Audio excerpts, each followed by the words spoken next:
discuss our nation issue. Our issue, Liberia issue today. Discuss our issue on Monday to Friday, man. Liberia issue today. I say on the voice of Liberia. Liberia issue today. But the legend on the Kushari, man. Liberia issue today. I said then they're a party. Liberia issue today. And the woman Eugene Fagoya. Liberia issue today. On 104.1, man. Liberia issue today. Now the nation for the Liberia. Liberia issue today. We gonna have a gonna we play. Let the people play. Yeah, let them Don't you say who play. Bandera play. Mama bandera padre play. You ma gon play. Just say who shall we play. 104.1. On the nation for the Liberia. The issues of today. Where all Liberian problems. What's your problem? I'm a problem. And I discuss our problem.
Discussing our issue, the issue of our nation, telling our people, we in Bangladesh,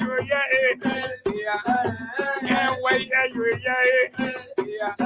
I'm royal, what the brother play,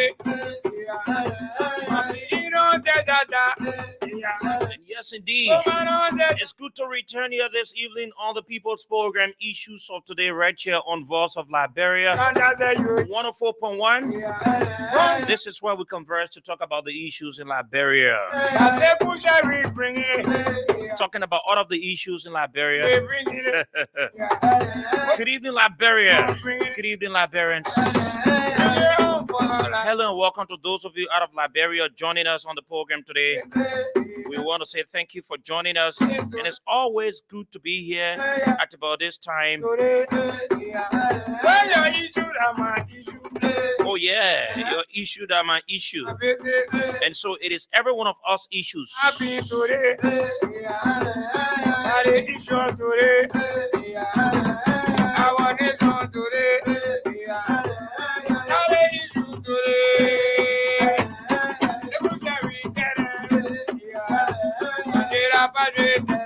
And so we're going to be here to tell the people about the issues in Liberia. Good evening, folks. Welcome to the program Issues of Today, right here on the Yoda 104.1. It's good to be here today.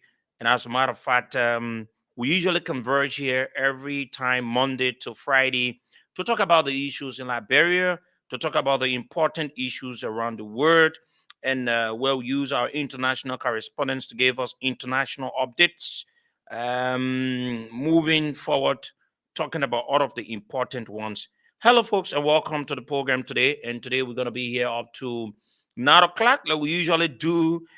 It has not been very easy having a very heated discussions on the radio. But just to let you know uh, what we're going to be doing today, we're going to focus on what we want to do because we observe that, there has been some, you know, some uh, um, some a bit of running into some issues. But let's just move on. Today we're going to be talking at 8 o'clock, straight up to 9 o'clock. We're going to be talking about uh, the political leader of MDR in person of Senator Prince Yomin Johnson. Um, so we will have a deep discussion on his political activities in Liberia and some deceptions on his part. Then at 7 tonight, we will talk about the ANC and its political leader. As we started on yesterday, we could not go in details because of time, so we will talk about that as well on the radio. But when my colleagues join us, we have some housekeeping, some training, issues we're going to talk about as well on the program. But before then, let me go to the international correspondents to bring you international updates as to what are the issues making news out of Liberia. We're going to go to Sierra Leone to talk to our international correspondents now. The very first stop going to be to Sierra Leone, where we're going to speak with the man John Whitfield, where John Whitfield will fill us in with what's happening in Hello. Sierra Leone. John has joined us now from Sierra Leone on the program Issues of Today, right here on Voice of Liberia. John, good evening, and thank you for joining us on the program today. Thank you for having me, Seku. It's good to have you. There's this report coming from Sierra Leone that the High Court judge in Sierra Leone has found the interim transition governing council chairman for the main opposition party, that's the All People's Congress, Alfred Peter, guilty of contempt of court and further, suppress some decision taken by all parties within the country. John, do you care to give us a background into the decision by the court to put uh, him as intern chair in such a period in the country? So there had been some issues of unsettlement within the main opposition APC party. Remember, previously they had the former president Anes Baikoma as their chairman. But then this particular individual, Alfred Peter Conte, took the party to court on reasons on bridging constitutionality according to the 1995 Constitution of the All People's Congress. And so many of the things that he went to the party to court for as a plaintiff were accepted by the courts, and the court had to form what they call an interim body. And he was put in there as the chairman of that interim body to ensure that they oversee the operations, and there are certain people who were substantive before the court had to overrule that they should get down from their positions and now have new people to lead the APC party. So that was how he came in as interim chairperson of the All People's Congress. So, on which grounds did the judge reached on that ruling? So what the judge did, first of all, in his ruling was to remind them about where they've come from. And he did tell them that on the 28th day of April this year, he gave a final judgment in the matter wherein the matter was to resolve the issue of democracy within the APC party and he did tell him about certain proceedings. So what happened was that the certain members within the interim team had not been complying, but the judge did not give Peter Conte, the interim chairman, the powers to annul certain decisions within the party. They told him that if there had not been compliance within the party, he has to come back to court. But he had failed to come to court, and he had breached what they call contempt of court. So subsequently, he was fined $5,000 or to go to jail. And this is against the 30th of this month. And also, he has to file an affidavit. So there are several other breaches within the party that resulted to contempt of court, and eventually he had been fined. Will this not impact the party as we have few months to elections in Sierra Leone? Exactly so. But what the judge told them was that the interim team will and should and must be held responsible for the poor preparations, because they are now in a system of readiness towards their convention and subsequently the elections. But now that they have this wrangling within the party and we are few months to election, one will start to be wondering, when will all this buara come to an end for the party to have its convention and also choose their flag bearer and prepare for election? So this is a $1 million question, but again, it is left within the party to see how they could resolve their differences. Thank you very much, John Wayfield, Voice of Liberia, Sierra Leone correspondent on the line there, telling us about what exactly the court in Sierra Leone has ruled in terms of one of the opposition political parties in the country as they move towards the elections in the country. We're going to go to the Gambia now to talk to Amadou Kante, where he's going to join us to tell us about this development that has to do with a group of young Gambians engineers from the University of Applied Science, Engineering, and Technology have invented a smart home and dustbin in a period of 2 days in the country. This is a very smart issue that we need to speak with Amadou Kante to fill us in with this development. Amadou, good evening, and thank you for joining us this evening from the Gambia. Yes, good evening from Banjul, and thank you very much for having me once again, Sekou.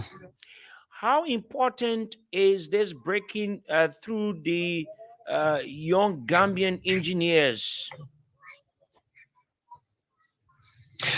Well, I think this is very significant, not only to the engineers themselves, but and for the entire country, if I can say, for the simple fact that, as you have just mentioned in the preamble, this magnificent breakthrough was done in a space of 2 days, and this have never happened before in the country, as long as I know, and it has never reported also, that engineers from the University of the Gambia have made such a landmark, breakthrough as far as science is concerned, and technology in particular. So it is definitely very, very important, but not only to the engineers, but to the country as a whole. Amadou, what do you think their work was generally welcomed or endorsed by Gambian people, by the way, looking at how people are reacting to what they've done? Absolutely. I think it has been generally welcome in the Gambia because it has never happened, like I said before. And these are young people. And interestingly, during their demonstration, they did indicate that it wasn't a very easy journey for them.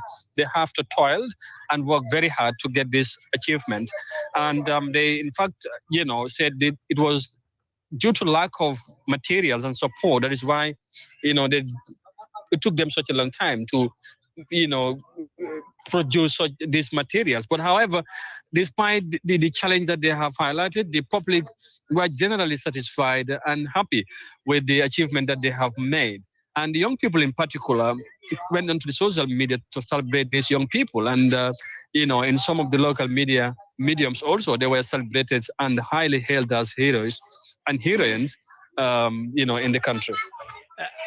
Amadou, is this the first invention done by the University of Applied Science School in the Gambia? As far as I know, this is the first ever reported innovation or invention done by the Applied Science School of the University of the Gambia.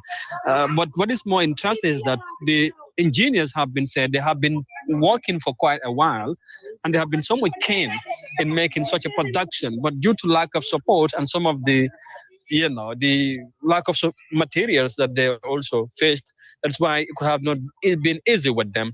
But they have promised that they would, not they would not relent and would do more to make sure that they will continue to do such productions or inventions, now that they have already made such a landmark breakthrough. So it is definitely the first ever one, as far as I know, and it has been definitely, though, despite being the first time, I should say, it has been widely celebrated and endorsed in the Gambia.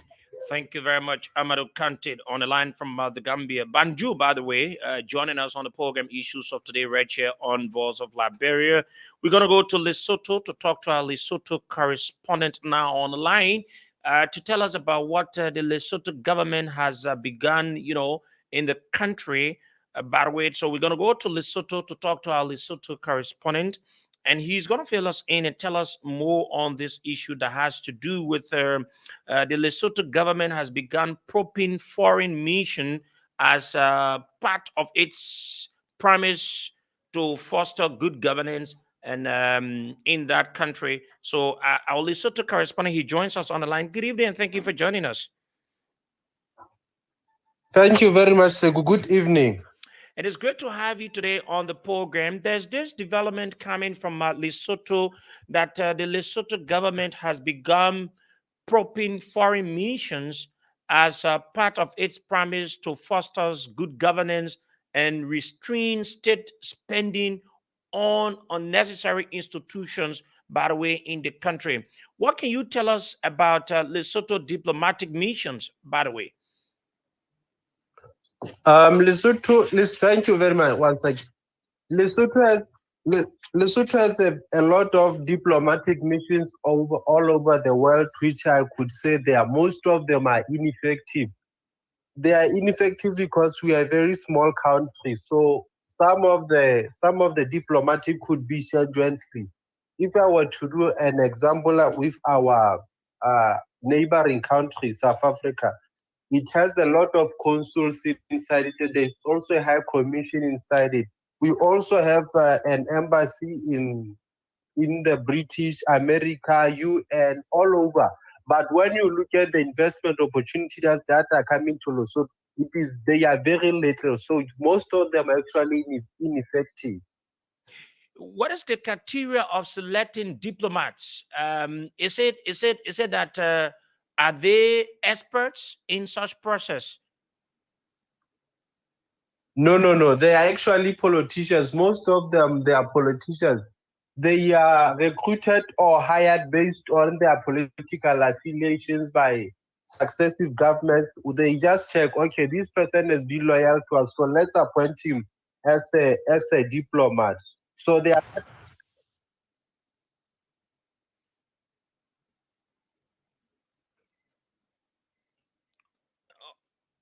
Okay, so let's do this to have our Lesotho correspondent back on the line as to have him. So as to having back on the line. Sorry for the break in, but these things happen. So we're gonna have him back on the line so that we can. I'm back. Yeah. Okay, so go ahead. So yeah, okay. I was saying they are not experts. Okay. So what exactly is the Lesotho government's vision in such direction? The government wants to close some of the diplomatic missions, one, and also to introduce a foreign service institution where diplomats can be hired through in order to be sent to different missions, so that we could actually have people who have expertise or qualified to do those jobs, and in order to build investments in the country. So they want to professionalize the diplomat's profession. Thank you very much for joining us this evening on the program Issues of Today, right here on Voice of Liberia. He's our Lesotho correspondent. He's been on the line telling us more about the diplomatic issue where the government has been able, has begun probing foreign missions as part of its promise to foster good governance and restrain state spending on unnecessarily to institutions, by the way. So, with that, we call it a day on our international updates here on the program. So, we we need to move on. We need to move on now.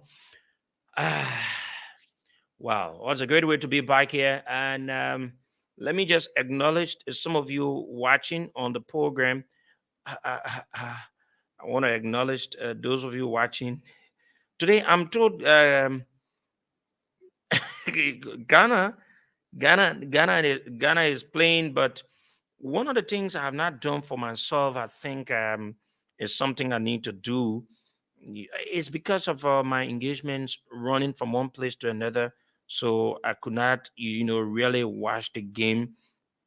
I really watched the game to know how is it. But my guys did. I saw some of them. They watched the game. They were able to know all the faults and all the good sides of the Ghanaian team and the next team that Ghana played. So, but I spoke with my man Fendela before coming on the radio. The man said he was watching the game, but he ain't happy. I say you won't cry. So he said he's not happy. I don't know why he say he's not happy, but then we trying to get them now on so we can start our discussion here on the program. Issues of today is what you're listening to on Voice of Liberia 104.1. 104.1 is what you're listening to. Those of you listening to us out of uh, Monrovia, other parts of Liberia, also across the world through. We have our online radio on www.voiceofliberiaonline.com. That is our online radio. You can get us on the online. We're very, very clear on our online radio. To those of you out of Liberia, you just need to go to the online radio and just tap in your Google setting www.voiceofliberia online.com, and you is go to the website and you will get us very crystal clear, right? You will get us very crystal clear. And maybe you want to watch us on the YouTube. You can go on YouTube. You can get us there. Just tap Voice of Liberia. We are also live on our YouTube channel. Like we are on now. You go on YouTube, you get us. We live on our YouTube channel. Also, for those of you listening, maybe you want to watch the show. You can also watch us on our television, Voice of Liberia TV. Just tap it on the Facebook, and you will get us Voice of Liberia TV. You will get us, live, and you will watch the entire show. Um, and so you will follow all of our analysis. You will follow all of the discussions, and we also gave you the opportunity to make your inputs when we're about to take calls on all of the issues. But let me say thank you for those of you watching us. Let me just acknowledge some of you. For those of you watching us, it's something we try to do. Most often we try to do it on the show. So let me just acknowledge. Famata, my God is good, Conan. The CEO herself, she's watching. Hutch, too much money is watching. Says, good evening, Sekou Sharif. Keep doing the people work. I'm Sekou Ibrahim to say, falling from Greenville City. Then you have Juja Wanwe says, good evening. I'm watching from Johnsonville. Fendela has joined us already. We can have him in. Then you get Robert Zawu. You get watching from um, Burlington, New Jersey, USA. You got Classic Tibek. He's our Cameroonian correspondent. He said, "Good evening, Sekou and Ku, watching from Cameroon. Keep up the good work. Great show." Alfonso, we did not hear you today. What's happening? Emmanuel James says, "I'm watching you from Lofa County. Thank you." Abraham Boyman says, "Keep up the good work. Watching live from Police Academy." You can have Fendela on you now, so we can. You have J. Marcus Sek Gazu says, "Keep up the good work." And then you got George Kofi says, George Kofi writes, he says, "I'm watching live in Accra. Thank you. Today, Ghana play. My man Fendela felt bad. I don't know why he feeling bad. He would need to tell us." And then the man a Ghanaian man say, "Okay, so Fendela, what's up, brother?"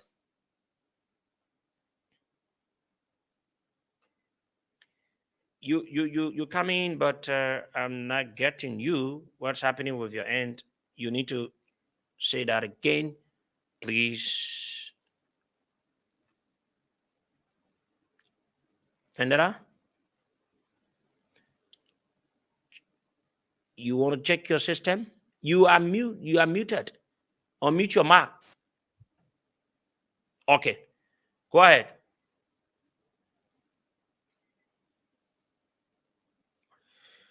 What's happening? You need to look at your system. Fendera, remove that thing from your head. I've said this thing to you. Stay, you can hear. I don't know what kind of style you bring today. Remove that entire thing. We ain't hearing you on the radio, yo. We're not hearing you. You need to. Nothing we're getting from you. You need to remove that. Let's try and see. Okay, remove it. Remove it totally. You want to talk again?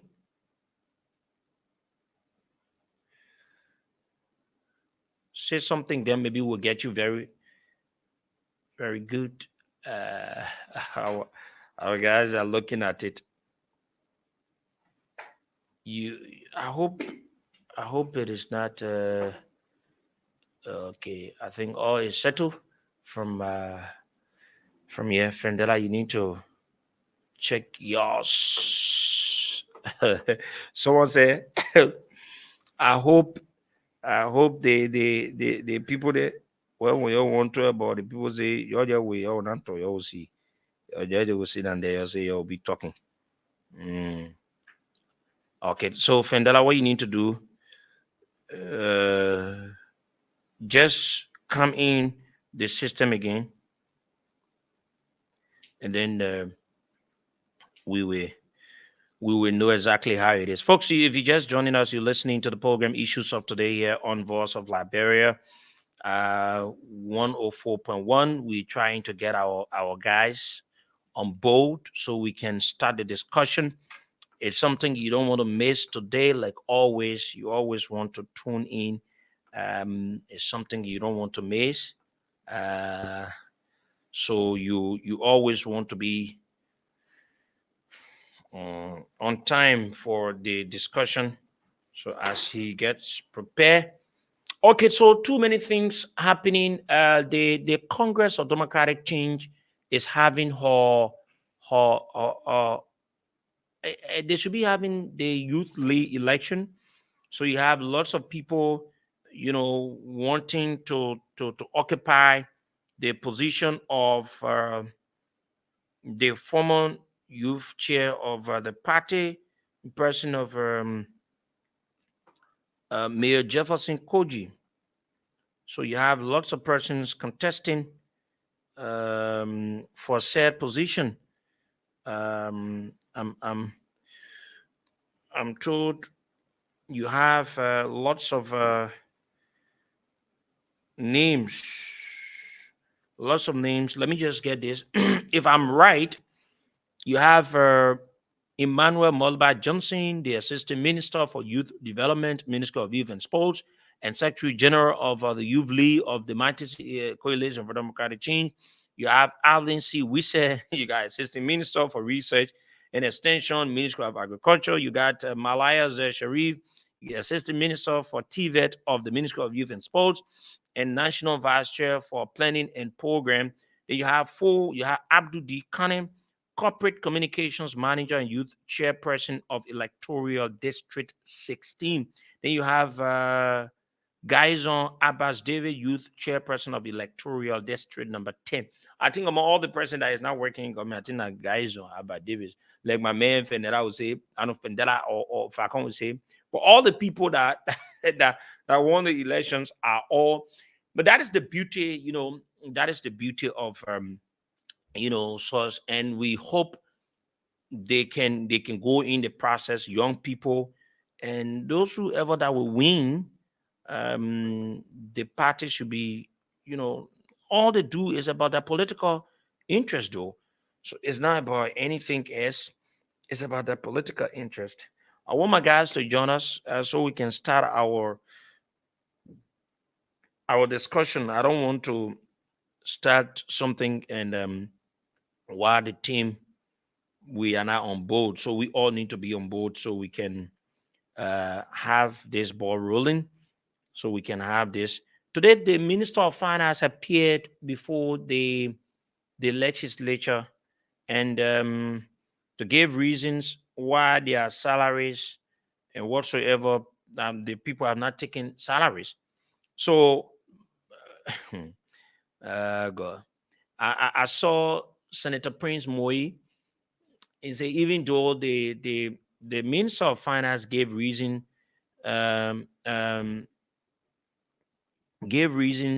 why he should not be held in contempt, but he needs to answer. And they said they wanted to put him in the simple J, just keeping there for some time, and later on release him. But politics. So I think by now Fendela will be much better. Plus, you came in with that side and we noticed it. What's happening with Fendela line? We're good. So I don't know what's happening with our man stuff today. But he's in the system though. Fendela, just remain there. Let's see what's happening so that our technicians here can look at it and see how this work out. But I don't know why we if Falcon could join and we see if Falcon is doing well, then we will know if it is from your end or it is not from your end or whatsoever. We will need to try that. We will need to try that.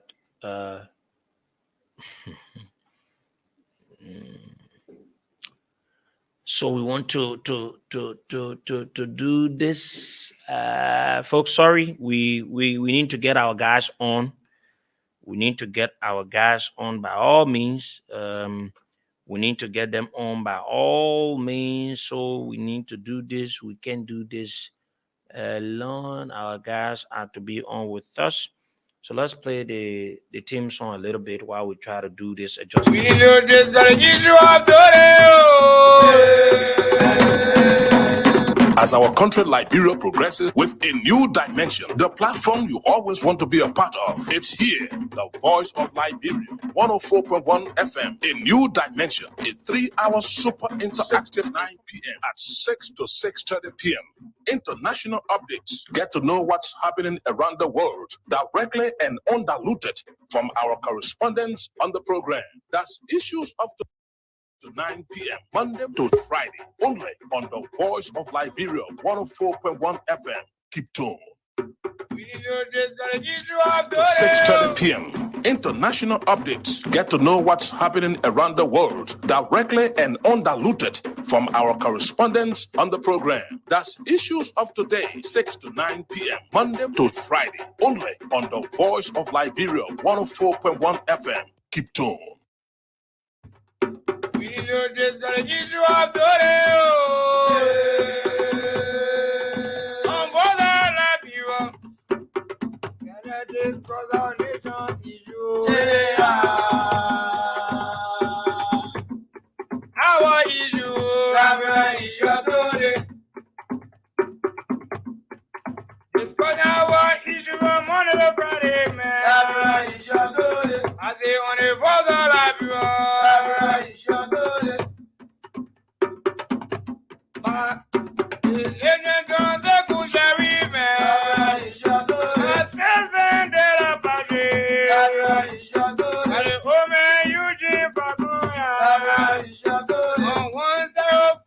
Okay, let's see.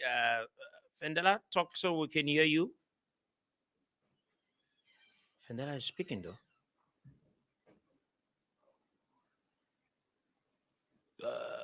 What's happening? And he's not muted though. Folks, sorry, we tried to get our guy. We want to set this. I hope. Okay. So folks, do it.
Issue of today, where your issue are my issue.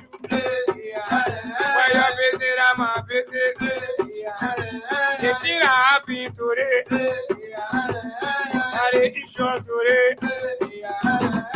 I want it on today. And the issue today. Secretary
As our country Liberia progresses with a new dimension, the platform you always want to be a part of, it's here, the Voice of Liberia, 104.1 FM, a new dimension, a 3-hour super interactive, informative, and political platform. Issues of today, here on VOL, the Voice of Liberia, 104.1 FM, the show. Issues of today, 3 of Liberia's best, will be your host, Sekou Sharif, Vendelak Patrick, and Eugene Vigon.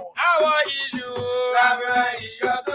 Issues of today, 6 to 9 p.m. at 6 to 6:30 p.m. International updates. Get to know what's happening around the world directly and undiluted from our correspondents on the program. That's Issues of today, 6 to 9 p.m. Monday to Friday, only on the Voice of Liberia, 104.1.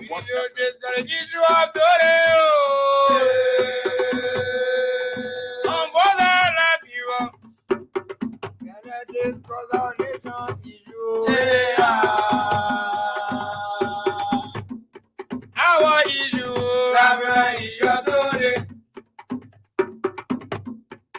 discuss our issue on Monday to Friday, man. I say on the voice of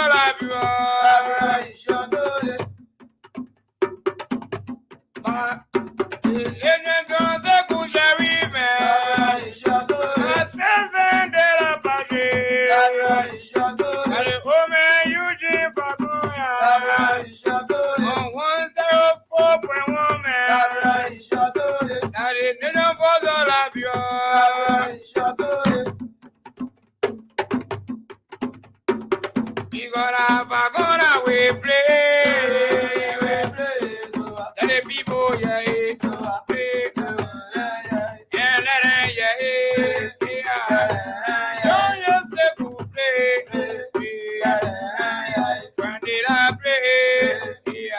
Mama bandera padre play. You never gonna play.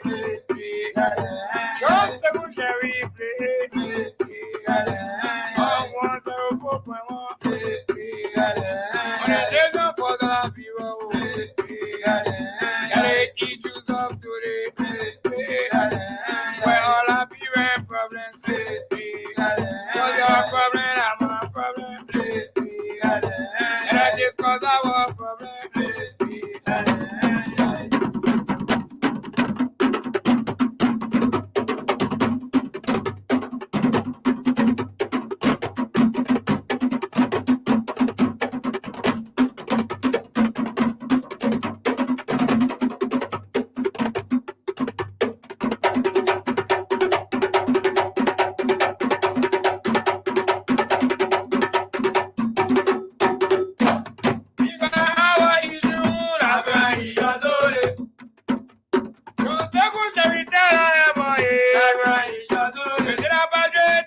6 to 9. I say from Monday to Friday. Discussing our issue. The issue of our nation. Telling our people. When you keep Bangladesh, you and wait, you anybody royal, you what I brother play. You know that. Oh man, on that. I want 0.1. You can't say you one can't say you I say push we bring it. Bring it. Okay, you keep on bring it.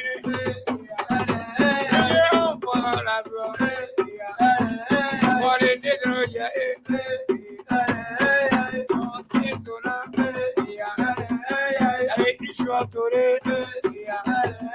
issue, my issue.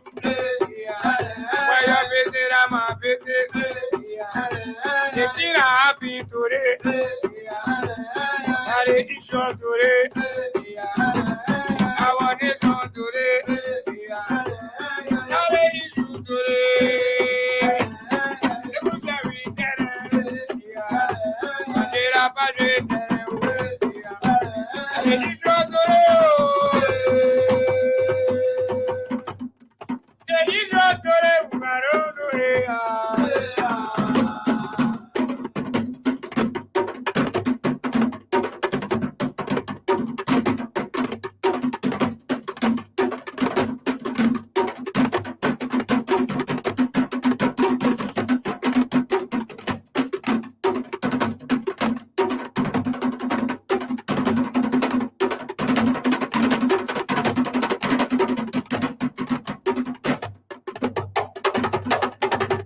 folks.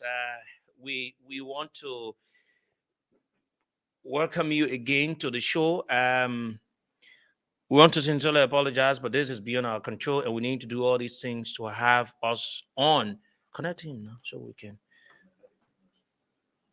we can, have a very good show for each and every one of you listening. And this is it. We our time is running. Hope we can we can conclude. Something is happening. Our other man. Hey God. So the man said, hey, that is it. Welcome, folks, to the program Issues of Today, right here on Voice of Liberia. 104.1. We have two important issues to talk about today on the program, and we're just wanting to join our guys so that they can, so that we can have them on. And Fandela is preparing himself to join us. We experienced that the first time we were having some issues with him, on. Okay, I think he's trying to prepare himself backstage. But today's edition of the program promises to be great. You don't want to miss it. We're going to be talking about the Alternative National Congress and its political leader, and that of on the flip side at 8 to 9, we'll talk about Senator Prince Y. Johnson. PYJ for short, right? When you listen to when you hear PYJ, you know exactly what it is. So hey God. So that is it. So let's join the man Fendela. I think he will continue to do that until he can. That is it. Where's Eugene? Eugene say today is holiday in the United States. So Fendela, a relative, is having himself a wonderful time. Fendela, you're doing great now, right? Yeah, am I okay now? You are okay. It's like it is the first system. Now it is much better. Okay, so this is not the preferred. I said this is not a preferred platform, but I'm using it now for the sake of convenience. But it's a pleasant good evening, and those in radio land, we want to apologize. We have no control over the technology. And we're still learning these things.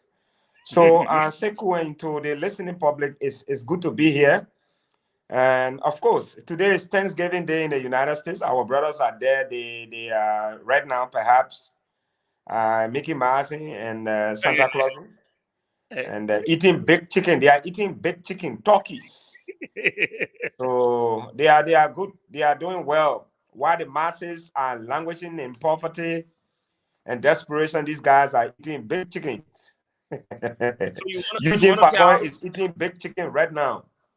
You want to say our man Falcon is eating some baked chickens, right? Yeah, baked chicken, the big one with the big chicken thigh. So I think he's doing well. He's doing well. He's doing well. He's really, really doing well. But guess what? What's that? The man say he's lost. So oh, he can't get into like me?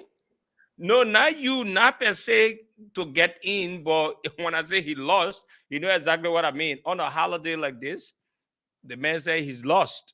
Perhaps socially he might be captured. During this time in the U.S. and when I was there, it's a family time. A lot of people are in with their families. So if you get your papa that is married today, do not call. When you call, you will put him or her in problem. Don't call. This is just a free announcement. And so you can take good care of it. Be careful today. Today it's a holiday, and you're gonna have everyone home and all of that. But that is good, man. After all of our presentations all the time, we have lots of conversations behind the scene. Making all efforts to bring something important to the Liberian people. We disagree to agree. At times we say no, this it is not meant for the radio. It doesn't sound good. We should not do this. And whenever we bring up issues, we ask each other, why should we do it? Having all these kinds of discussions. I can remember recently before we come, there were some issues when I posted, you said, we cannot use this because we don't have this to do, and these kinds of conversations are very good because it helps us to build the show in a way that it won't be feelings based. For example, if I have feelings against you, maybe I think, and then I come on the radio, use the radio to know. But at least everything we do, it is about the issues, not about ourselves, but about the issues, either issues that affect the people, either issues that are to be in the interest of the people, or issues that we, educate the people as to what they need to be informed about. How do you feel, man? How's everything from your end? So it's good, and we follow the political process. As you know, we're not going to be spectators in these elections come 2023. So we are reading the pages of history, recollecting the mistakes of the past, forging ahead with new strategies and techniques and methods to redevelop and reorientate our minds for the political battle. Because Liberia's 2023 elections is going to be very, very, very, very strategic. And I think it's good to prepare for these kinds of engagements. Opposition is preparing, the ruling party is preparing, independent candidates are also preparing. So nothing is of more significance right now than the preparation for, first and foremost, voter registration. Because if you do not register, you're going to be a government boom. So then the census is on the ground. I'm told that the Minister of Finance was at the Liberian Senate today to answer some questions on what we've been speaking about recently. Overall, I think I'm good. I'm just disappointed that today Ghana was whipped. That is my greatest disappointment right now. I am a Pan-Africanist, an unapologetic African, and I would have expected that Ghana would have beaten those Portuguese boys who came in Liberia and kidnapped our brother from Grand Cayman country and took him to Portugal. I saw some black guys. I don't know whether they are Liberians. We need to investigate further. You want to own it again? Oh, but the history recalls that Petro de Centra in 1461, he came on the shores of Liberia, and that Boko kidnapped our brother from Grand Cape Man Country. And up to that time, I have not heard any of our brothers from Grand Cape Man Country issue a press statement demanding, the release of that brother they took to Portugal. None of them from Grand Cape Man Country has issued. Even Vanish Samoya never made that declaration that a son, a descendant of Grand Cape Man Country who was kidnapped, must be brought back. So we don't know. Maybe it could be that they are Liberians. We have to investigate. We will need to investigate. But it sounds so interesting. It sounds so interesting, Fendela. But it's good that we've returned today again to do the Liberian people job. This is what we've committed ourselves to do for the Liberian people, Fendela. But in our housekeeping, then before we go to our main issue, today we're not going to take more time on our housekeeping. There's something I want to bring to your attention, and maybe we're going to do that maybe some part of next week. I'm trying to, do the research about what the law says about foreigners' interference with our border politics. It is forbidden that foreigners are not to spend resources into our border politics in the country. I know for a common man understanding, and then that will be backed by the law. But there's a person in this country that the person is heard on recording admitting that they are spending money to Unity Party, Liberty Party, ANC, even though the person is not a Liberian, but the person is an owner of one of the biggest companies, one of the dubious companies in this country that is extorting money from the Liberian people for no reason. And that person is a female. That person is on record, and the name of that person is Aminata Bangura of Sierra Leone. It is clear. You listen to her saying that she gives money to ANC, Liberty Party,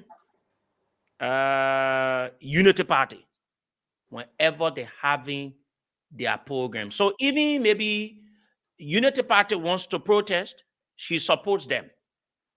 Liberty Party wants to protest, she supports them. But this lady has a record.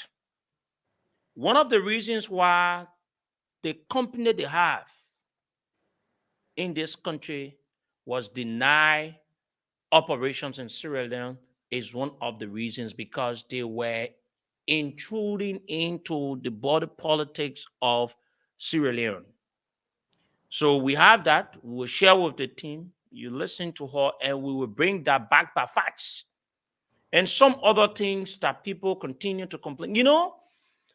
Fendela, we continue to say this.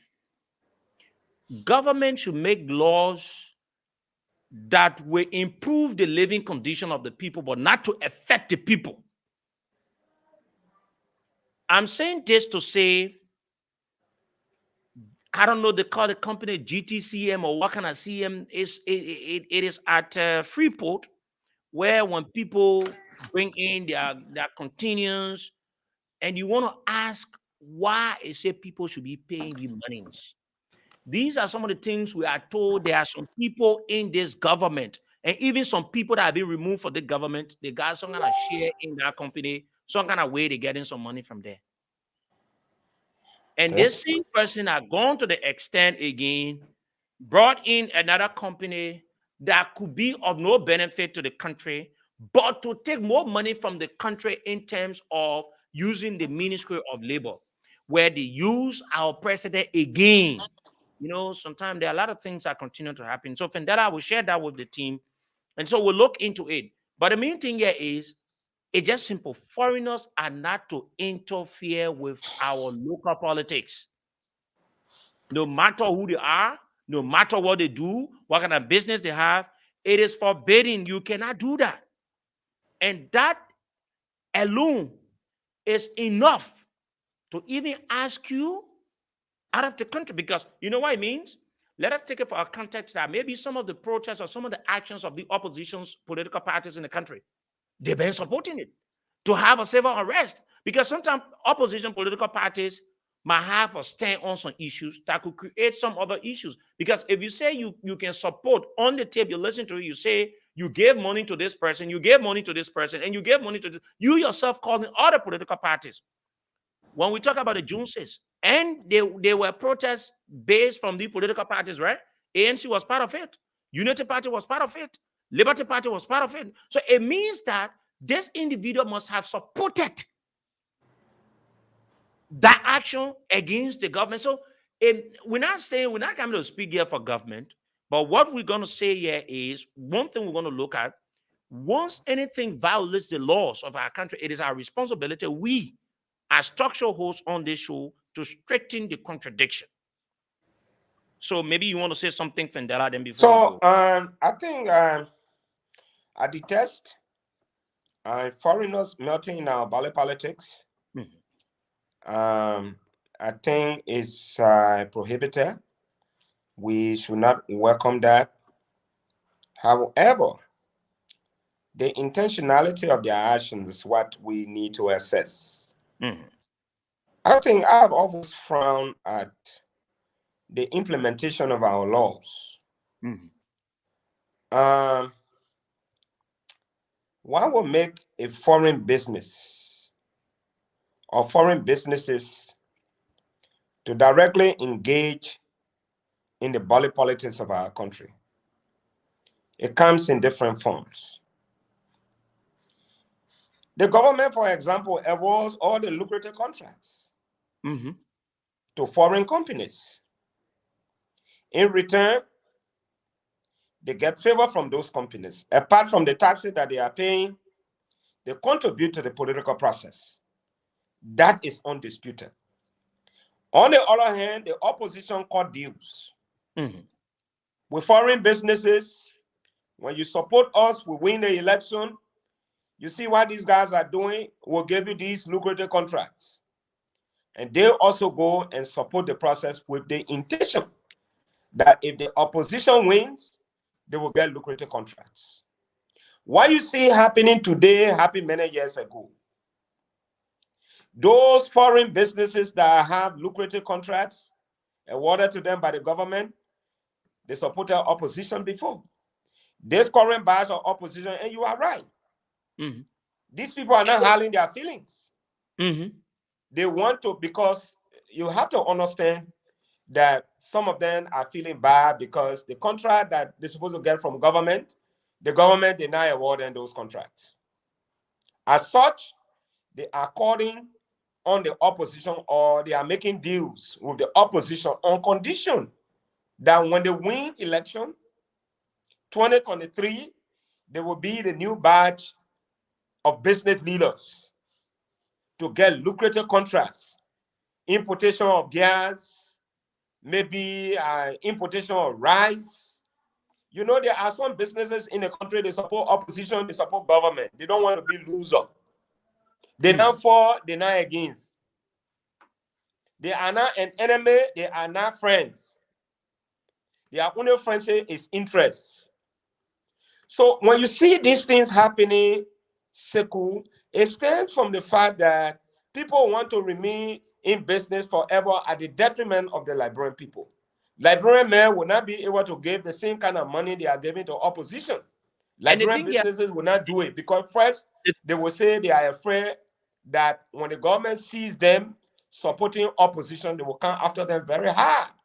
But the thing here is this, Fendela, because it is a clear secret that in Liberia, a Liberian or even a foreign national, when you are supporting this party or political party or opposition political party, when the next government takes over, the possibility of you making business is very difficult. It depends. That's what I'm saying. The possibility, because if you don't play your card well, but also I don't want us.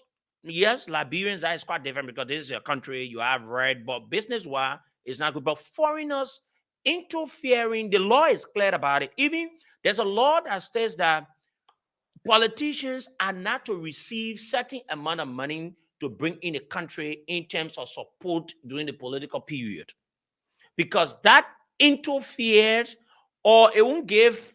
What if John Brown is in the process too? But in short, you cannot have a business as a foreign person and using that business to be supported. It's something, even though these are things are happening, but at times you don't want to come and say things once you don't have facts. I think the only problem there is when they publicly announce, as you said, then they have placed themselves in harm's way. Because for example, you and I could sit there and say, John Brown is supporting this political party, is supporting the political party. We don't have facts towards it. We will just be insinuating that, okay, this is all that happening, even though we say that if John Brown is a foreigner and he does this, this is against the law and this is not blah, blah, blah, blah. But where you listen to the person themselves admitting to you who the political parties and all that they're giving the money to, it is not one time, it is not two times. But Sekou, this is a war that nobody can fight because everybody is involved. Yeah, so I come in a few months ago, the CDC had a very good program in the US. Foreigners, African American, grace the occasion, they spend money. Alexander Kumi had a program in the US, the white people were there and they were raising money. You can't tell me the people did not give money. The last time the United Party people were in Philadelphia and they collected money and went and raised money. You know, we contributed. Some of our friends were there. That is fundraising, something where you go, like, for example, you're begging, that a begging thing. But right, if the money is intended for political purpose or purposes, foreigner who supports such an event is violating the laws of the Republic of Liberia. We're raising money, it is for political purpose. But in this country, the same thing happened in a country.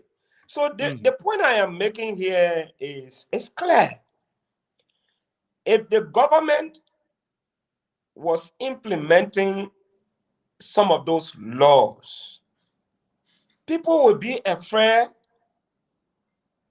to take certain action, especially as a foreign business, to say or do certain things, to venture into the politics of Liberia. They would be very afraid to do that.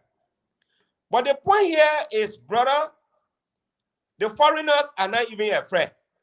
Yeah, because the way they see foreigners will look at the minister in our government and defy them. That political party activity they will not go and support, they will support. These people believe they can buy our ministers at any time. The first thing we complain, who do we expect them to enforce the law? You know, everything should start from, you know, something should start from somewhere. But it is totally unacceptable for a business to come publicly to say, I gave the other person money, I gave the other person money. I think by now, they're supposed to be reminded about the law that we agree if you are giving the money undercover, it will be no problem. But to publicly declare that you support this political institution is a violation of our laws, and therefore you must be held accountable. But who is going to implement the law? Who is going to implement the law?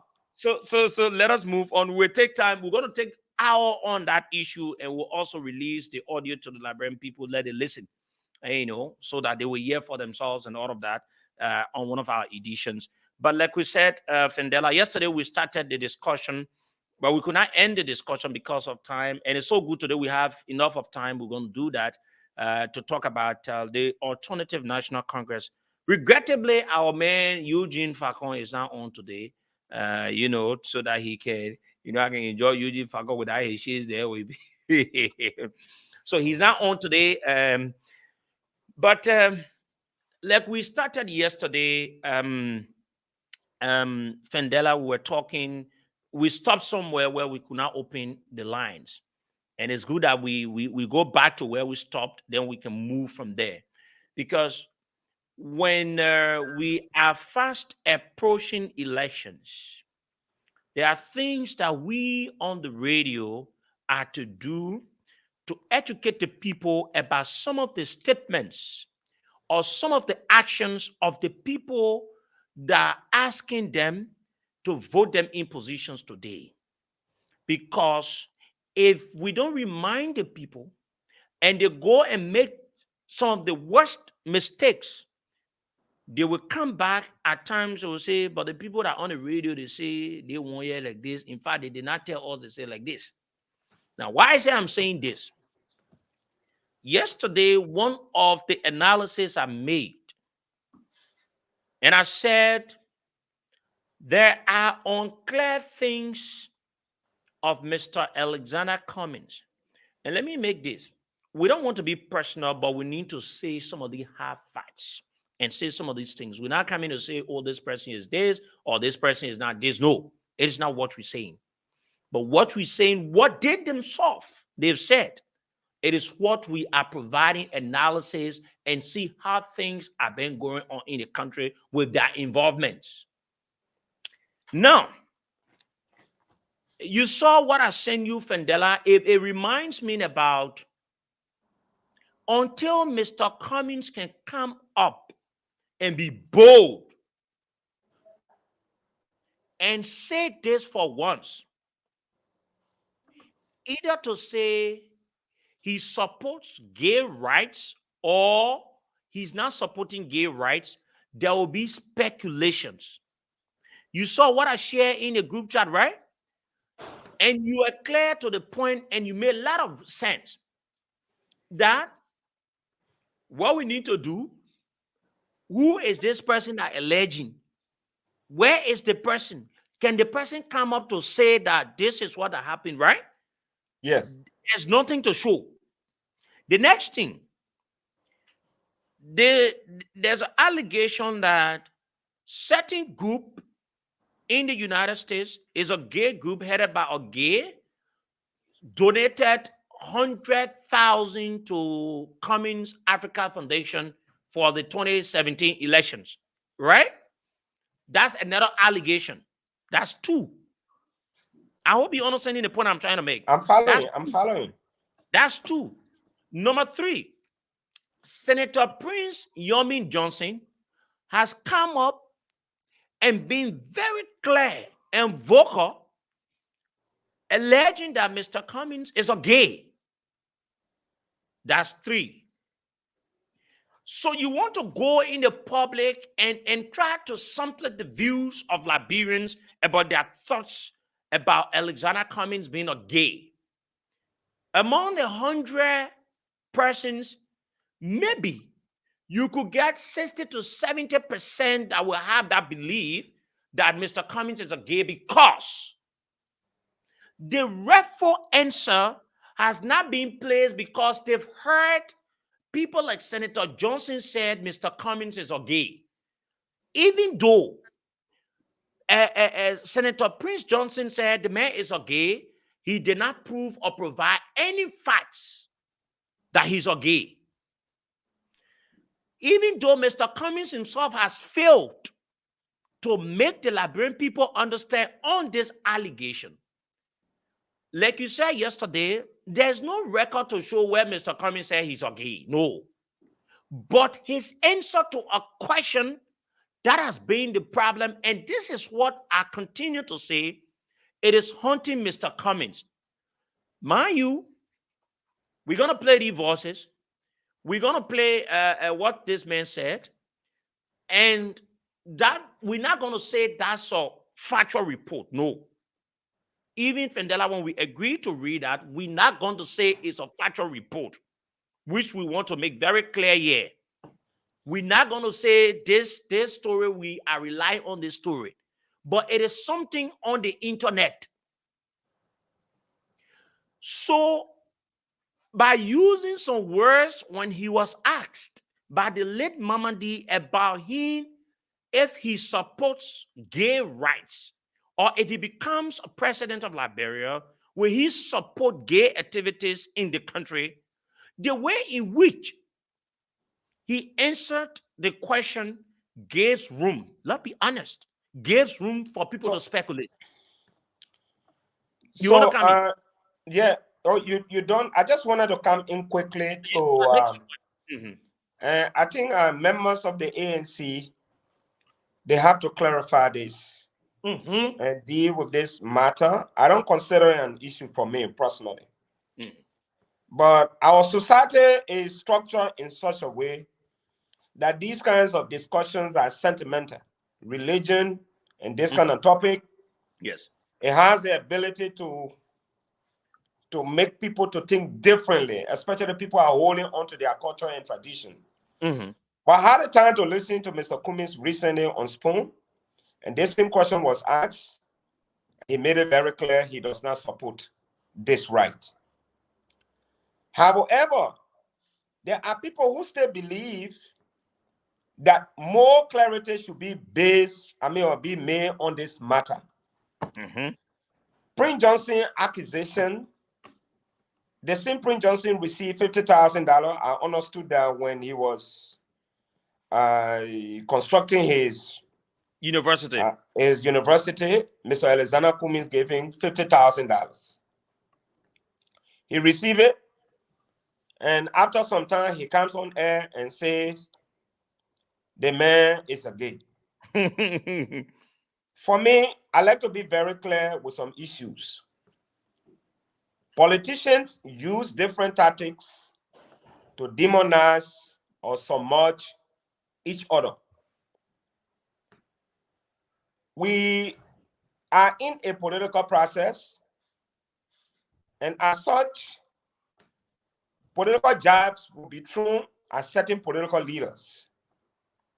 This issue, I'm sure the ANC did not have a strategic answer at the time, and I still believe that the response that was given at that time in 2017 by Mr. Cummins, it was not appropriate at the time.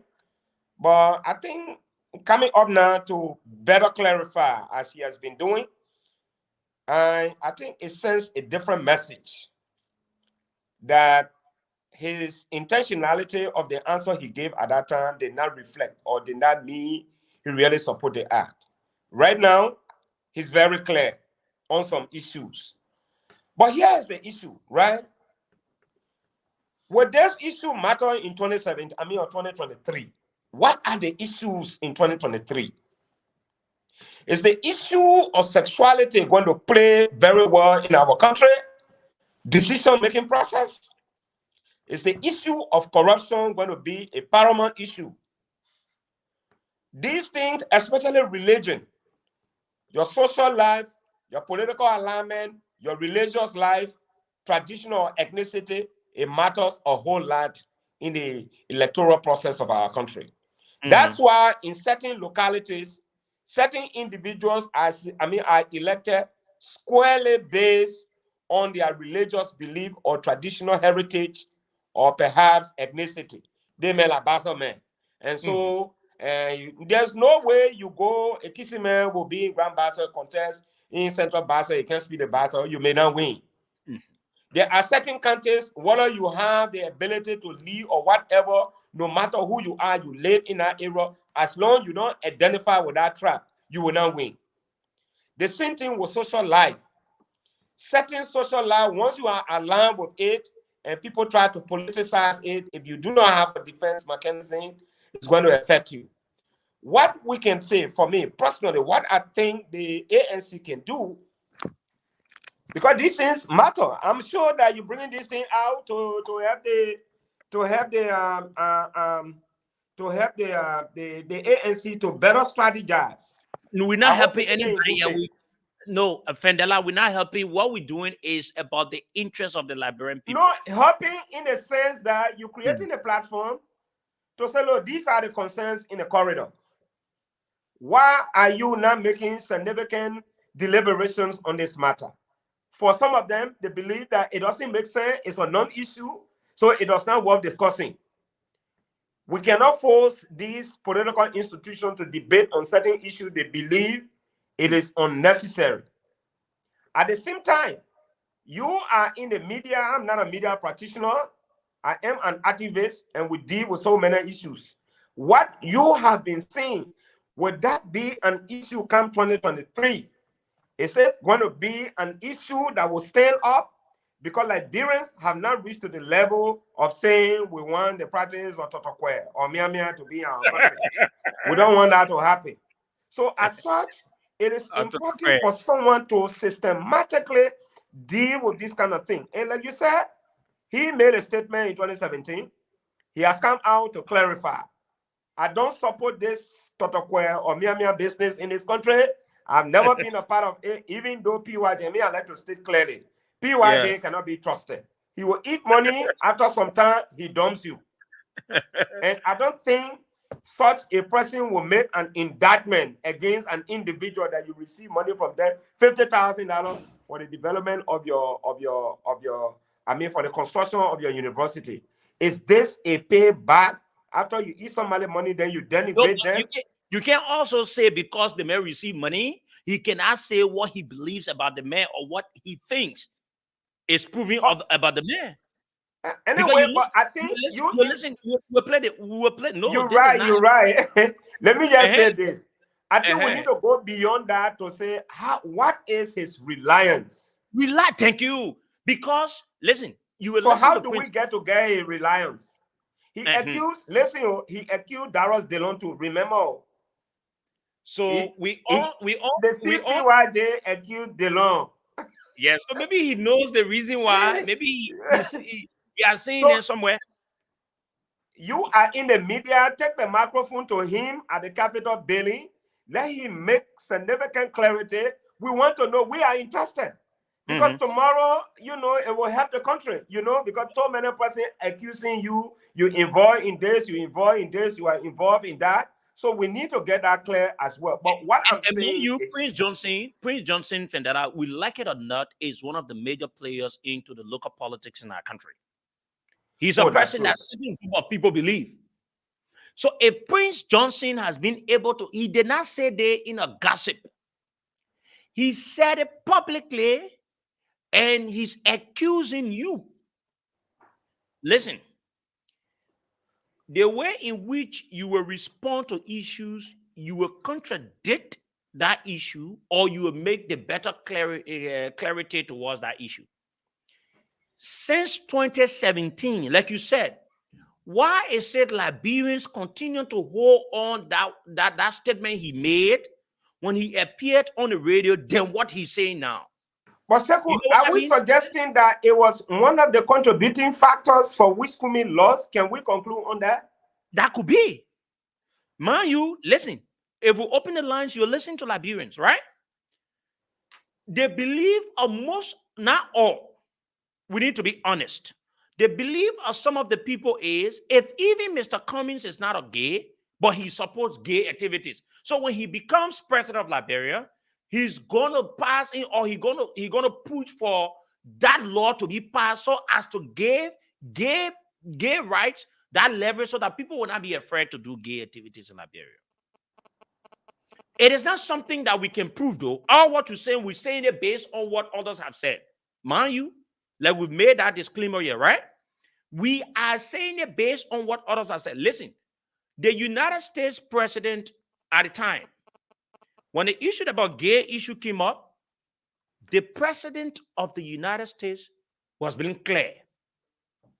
He did not say he's a gay, but he said it is the right of those of the people that practice such. We live in a world that allows people to do what they want to do. So we've had people contesting or running for presidential office in this country. This issue about gay has not been linked to them. We don't know their deeds. But mistakenly, for whatsoever reasons, this issue about gay has been stick to Mr. Alexander Cummings. That either he supports gay rights or he's of that group. So, like I continue to say, because we are critiquing people as we move towards elections. Tomorrow we're going to be on Boaka. So most of the people might know. We're not here to say, oh, we for this thing, we for this thing. We took on the government for 3 days. Fendela, we took on the government for 3 days. Today we own ANC. Like I said, Fendela, the people that are saying we're doing good, they come and say we bow. So when we move from ANC, we go to United Party, we go to the other place, they will say we bad. So what I'm saying here is, like the thing you said, Liberia is a gullible country. That thing, we have our religious tolerance in this country. You got the Muslims. The Muslims will believe that this is something they don't even want to hear. You have Christian, some of the people don't even want to hear this.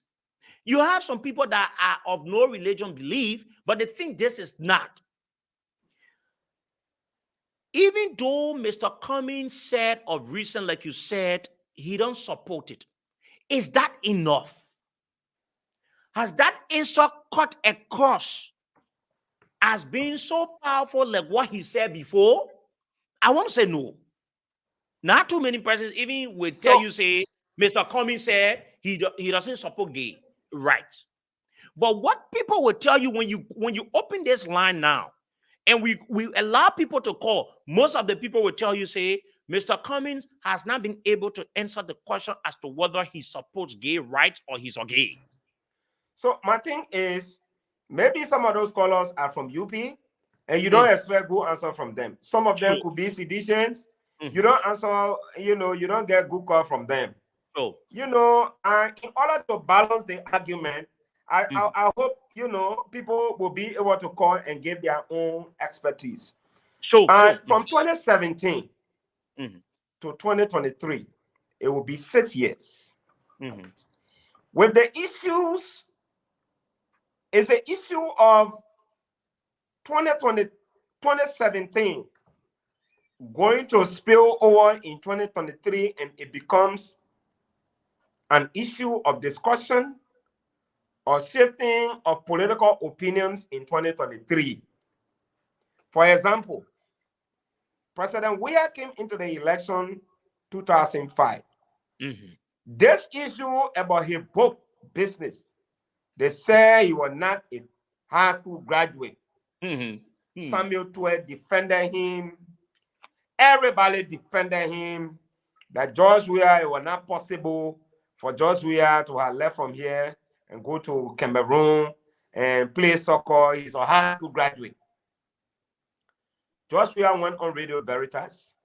And I remember he was in studio with Winston Totman, Nathaniel Barnes.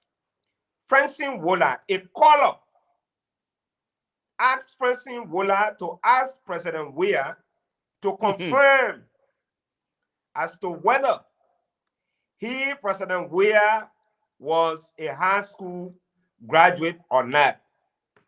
He circumvented the issue, he beat around it, and Francine Wola came and said, Mr. Weah, tell us the truth today.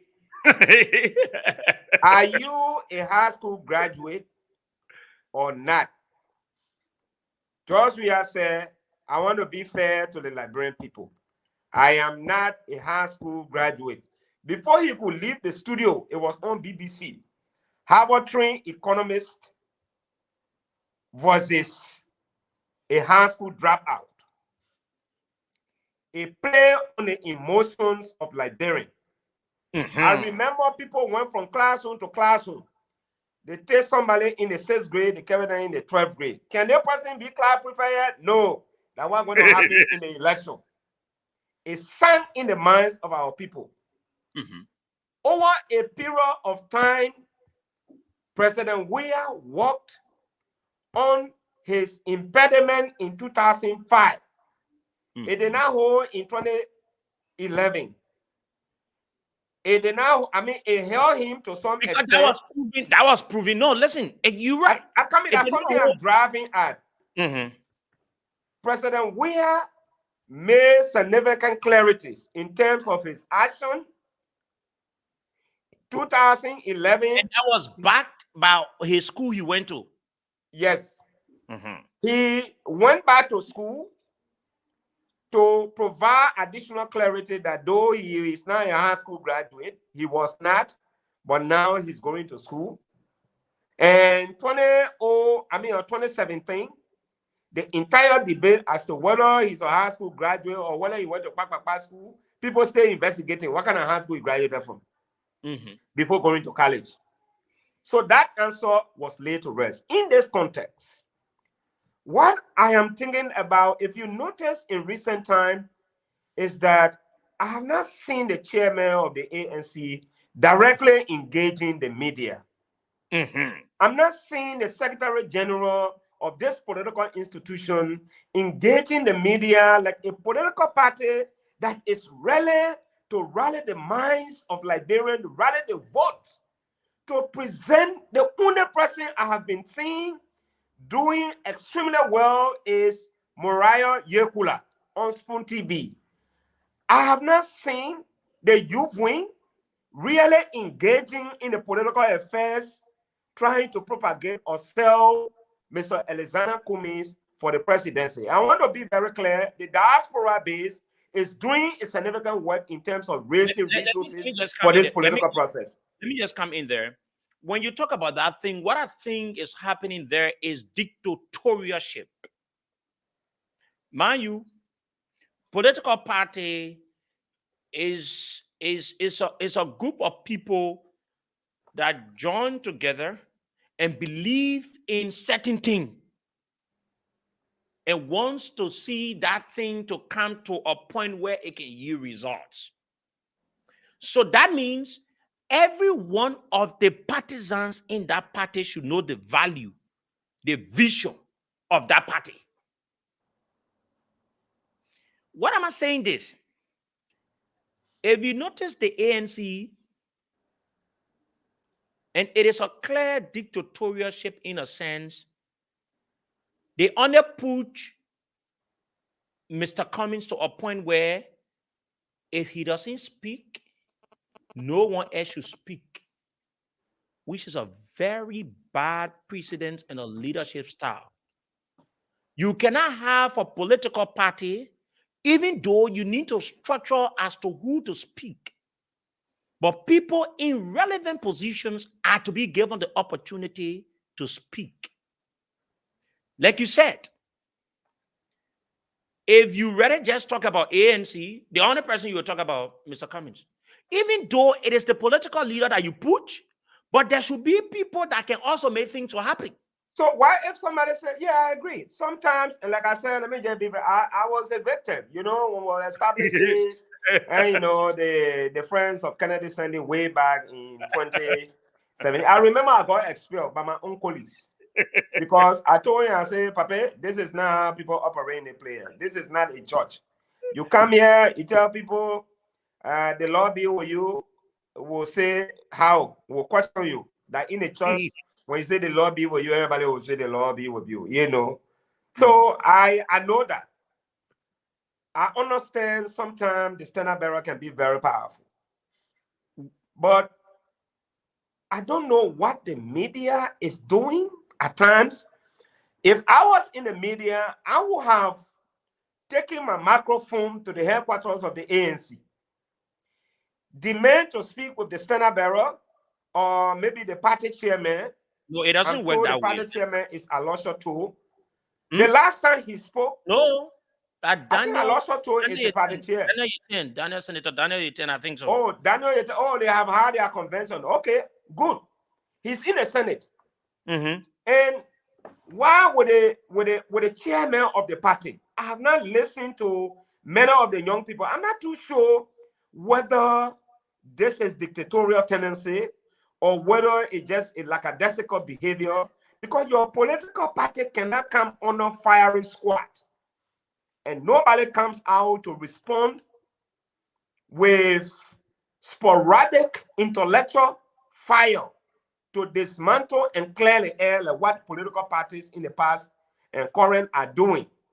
You saw in recent time when there was a criticism against the UP standard bearer, and the party chair, the newly elected party chair, we saw the hierarchy of the UP coming up, to speak out. For us, we should challenge these political institutions. They cannot be sitting down and you allow the standard bearer alone to make all the decisions, if that is the truth. But it does not also make sense that in as much as you are prevented from speaking, I'm not saying that they are being prevented, but what is keeping them from talking? There are issues that are affecting our people. Why are they not talking? You know, people should come out and express this is a modern democracy that we all have enjoyed or we are enjoying. A political party is the government in waiting. The party chair, the secretary general, the press and propaganda. The last time I talked to my good friend Dolake Tayon, he's in the US, I think undergoing some trainings in the US. You know, I asked him, I said, but why you guys are not talking? I wouldn't see one person talking within the political party. What is happening? The same thing yesterday we were talking about how CDC is holding secret convention. Is it an indication that the party has demands or is losing momentum? Why people are not talking within the ANC on issues that matter?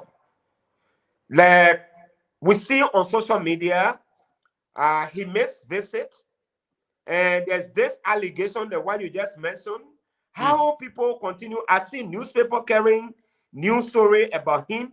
How do they respond? Because when this thing continue to compare over a period of time, compare over a period of time, it sticks in the minds of our people. They tend to hold it against you. Most people believe, as we are talking now, tomorrow they will use it against somebody. Somebody think on the radio. People are discussing the thing on the radio. So for them, anything that they hear on the radio is a fact. So when people come on the radio to say something about your political institution, I think it is important. I think Kumis himself needs to delegate responsibility. A political party that is preparing to lead a new batch of generation, especially in the context of Liberian politics, decentralization of power and giving responsibilities to people should be effective and efficient. Engage the media institution. Let them, as we are discussing now, demand that, look, you said something last night on your show. We want to come and debunk because we believe it's a mischaracterization of our standard bearer. And as such, we have a different version to what you have said.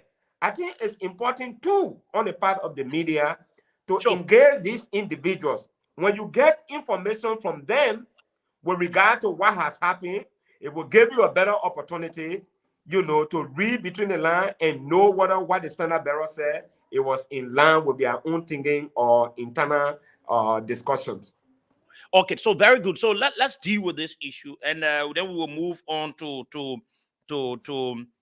something else, but stay within the thing. This is it, and you made a very good point. You don't play with any information. Don't see any information or news to be something, you know, very small. You say, oh, I'll leave the people that say this, or let the people continue to say this. And the thing here is, the example you gave about President Weah, the reason why you see 2017, you could not have more people talking about President Weah education is because even though you and I, maybe you cannot reference his high school, but you can reference the university. So that alone helped to make more, you know, clarification for what, you know, he said, yes. Even though he admitted. And that one thing he did, he admitted. Listen, Liberia is a global country. Fendela, if you want to get the Liberian people at times be honest on some issues, what President Weah did at the time, even though it was something that the people used against him, somehow, some way affected him in a political way, but there were people that saw the truth and felt that when this man can admit that he did not go to high or he did not graduate from high school, he could become a good leader, because when there are problems, he will admit. That was the thought the people had, even though it is contrary for what is happening now. That, okay, this is the right thing. You know that you're wrong and you do the right thing. Or you know that you didn't do the right thing and you try to work out to do the right thing. So what did he do? Went to school, and the same information sharing issue, people were able to share, and they saw him graduating from school. Even they used Dara's deal on them. At the time he was graduating, that was being put to rest. There could be no reason why you would speculate again. But in the case of this allegation, like you said, I want to make reference to it again. Honestly, I would need to check, but I didn't follow because I usually don't follow. That he made they declarated that he doesn't support. So my Yeah, thing, on Spoon TV. Yeah, I follow that. my On thing here Spoon. is why you think the current clarification is not as strong to cancel what he did not say previously. Yeah, things you're going to take into consideration. Either because that clarification was not sufficient enough to make the people to understand that he doesn't support. I'm trying to bring something, and I hope you captured this. This man says something in 2017. That thing is still haunting him up to present. But he has been able to make a clarification. Why this clarification cannot beat what he said from the past? It is because of the same thing you said. The lack of proper information. They are not telling the Liberian people the true story. They are not letting the Liberian people to know how can they believe if he's supposed or not. Yeah, allegations. They said the gay group or whosoever in the U.S. supported his campaign, 100,000. What Mr. Cummings should do should be able to tell the Liberian people that he received 100,000 from this gay group in the United States. That's an allegation. If he did, listen. If he did, yes, we did. If he did not receive, challenge those of the people that are saying that he received to come with proof that he received extra money through Cummings Foundation. Like you said when we were discussing behind the scene, you said, let us go to the foundation website and see if the receipt is there, which you know that there will be no receipt. When people receive money for gay, they will only mention, they will say, oh, this person supported us, but they will not put receipt. So the man can operate like mafia. They will not put it there. But you know the receipt. And there are no support that you receive. You don't put it on the website, bro. But we know issues, right? So let me make this. Until Cummings himself gotta be honest. He gotta stand, no matter how he feels about what people say that he's a gay or he's supposed gay. He needs to stand the top of time and be clear with the Liberian people as to where he stands on this thing. The thing is not about where you just go. When you are making clarifications, you need to make the clarification backed by facts. Yeah, but let me say this, Sekou. I personally, and I had a time to speak with the former chairman, Horatio Gould, that the response given by Cummings in 2017 with respect to that question, that response should not have been given. It left rooms for speculations. It left rooms for people to believe. It made people to look at him differently. I think that alone contributed towards him now winning the presidency. However, there are certain people, they are just naturally known to disbelieve in you. No matter what good thing you say, they will never believe you. You can even tell them armed robbers are coming. You have to leave from this place tonight. They will never believe you. So there are groups of people, no matter what clarity you make, whatever you say, the proofs, the facts, they are just naturally known for disbelieving you. They will never trust you. They will never believe you. They are just like that. No amount of clarity will make people to change their mindset against certain individuals. What I can say in clear terms, it is good for politicians. There are certain things you don't just joke about that. It can be a trap.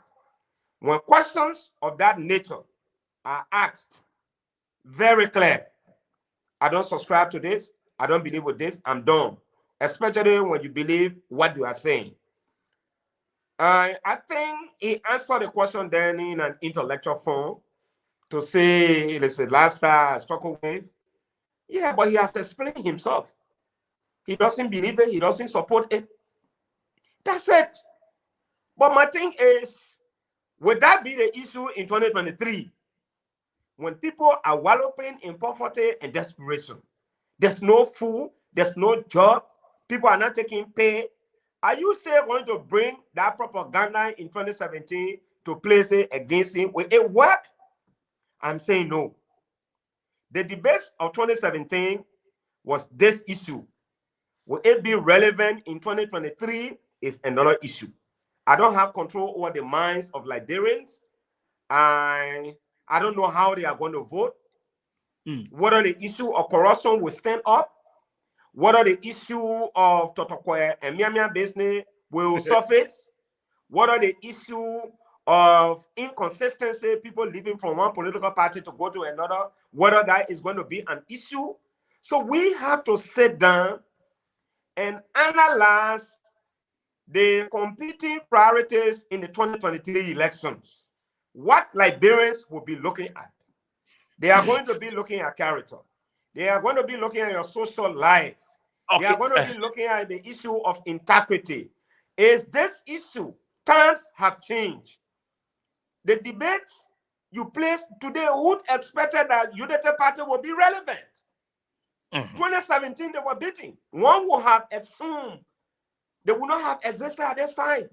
But what is making them relevant in the body politics of Liberia as we go to 2023? It means the debates in 2017, those debates are no longer going to be relevant. Because 2017, we have all reason to say, oh, these people are corrupt. But are we going to bring the same corruption allegation against Unity Party? The people say you need to shut up. Because we're seeing corruption now. If you say the debate will change, in some context, you will still have all things people keep reminding you about them. In some context, I want you to mark this today and let us watch and see. Come 2023 elections, Mr. Cummings will be asked about his involvement with gay activities. I agree. So listen now. Let me make this point. Let me make this point. There's no way you will go for elections like you need. But why don't want to tell him, man, on the business? No, now me tying now. We're discussing now, so we can talk about everything. The thing here, until Mr. And like you said, he needs to be clear. You know, there are answers that you get to issues, right? You don't need further clarification. Okay. Listen, do you know that there were people in this country at a certain point in time, they said Minister Natana McGill, the sanction minister, was the one that gave me money to open this radio station? They said it was Bill Twary that gave me money. At a certain time, they said Samuel Twe that gave me the money. At a certain time, they said it is the president that gave me the money. You understand me, Ref Fendela? I'm making these kinds of, statements because I want to tell you how did I handle my own, because I knew that something is false, right? Do you think, just for example, I think you will be a witness for me now. George Weah or Tua will get our money to open the radio, and we dealt with him yesterday the way we did? You think I'm going to have that face to do that? Of course you cannot. Do you think because that radio station will be closed down within seconds? You think we will sit here and look in the face of the government people and open lines for people to call and tell us as to government officials that are working being unpaid? So when we had the official opening program recently, when we transitioned to where we are, you had the Minister of Information, you had top government officials, and I made a speech, and I'll share that with you, Fendela, or when you go on the page. And I narrated to the Liberian people that was live on more than 10 different radio stations and televisions in this country. And I explained to the Liberian people how when I brought my broadcast equipment to the airport, I needed to pawn my land deed to get money to go and free it. I told the Liberian people how on many occasions I was humiliated to get my very same document from this government. Well, you stay invited then. Eh? No, You stay you know invited what? then. No, they needed to come and listen to the story. And they were sitting there, right? So if they were the ones that gave me the money, that debate, I'm just trying to say there's a way you answer an allegation or address an allegation gives more room to have people say about you. On whatsoever we say or we do, one of the main problems that Cummings faced and you will continue to face is about his involvement with gay activities and his needs. Now, we're not trying to be personal like we made the disclaimer on the show. We not hate Mr. Cummings, no. But all we're trying to say is the people that are about to tell the Liberian people to vote their impositions, they need to be clear on certain issues. Let the issues be clear to the extent that it is believable. You cannot come here, for example, who will come and challenge Fendela Patrick's educational credential? Then you must be there dreaming. Because you cannot kind of say Fendela did not go to school. In fact, Fendela was not. Then something must be wrong with you. So this is the context in which go ahead. Yeah, but mind you, if I went in an environment where people have not been listening to radio, they are now on social media, and they ask me which school you graduate from, and I slip, it's going to sink in the minds of these people that this man is not the kind of person that people say he was. I think let us emphasize, and it is important that every political leader really listen to these kinds of things. Look, you know what I have observed in Liberia? Political leaders are not carefully scrutinized before taking a public interview. You remember the vice president made a major mistake. It haunted him in 2017. Yes, when he said they squandered all the opportunities. Squander opportunities. Whether such answer, you don't just give it for intellectual purpose. You think about the long-term effect. And that's why when I watch the American politics and American politicians, the way they respond to questions, they don't speak to the press when they are addressing the press. They speak to millions of Americans who are going to contextualize the answer they are giving. They take their time and they discuss. I would have expected that political leaders in the Republic of Liberia, any media institution wanting to go and interview them, you should tell us clearly where your questions are coming from. Is it going to be about my Totokwe business? Is it going to be about civil servants? Is it going to be about my family life, about my political ambition, the opportunity of winning or not to win? We want to know. Because it's important for people to emphasize these things. When you go for the interview, you respect yourself, you ask the question in the context of which you want to do. Let me tell you, the media can be used to promote you, it can be used to destroy you. The media is not an enemy, the media is not a friend. So when you are engaging the media, certain answer you gave, it becomes a problem. And sometimes it haunts you. That most of what we've been saying these few days about opposition, about the ruling party, and we are quoting certain individuals, is because of what they have said in the past. I have always said, and I continue to say, you are not forced to entertain an interview or a journalist or take an interview. If you are not prepared, I'm not prepared. There's nothing wrong with that. Because if you go to the microphone unprepared, some questions will be asked. And at times, when you don't address them, it's going to be a problem. And because they are going to create problem for you, you will destroy your political institution because of a single statement that you will make. For example, I read a book, Audacity of Hope, written by Obama. When he first contested, he lost. The second time he won, 2 weeks to election, his opponent made a serious political mistake by giving a statement. The media picked it up and they roasted him. They roasted him to the extent it led to his demise. The same thing with President Trump. If President Trump was someone who really engaged the media, or he was willing to accept criticism from people, he was not just speaking his mind, he wouldn't have lost that election in 2020. He wouldn't.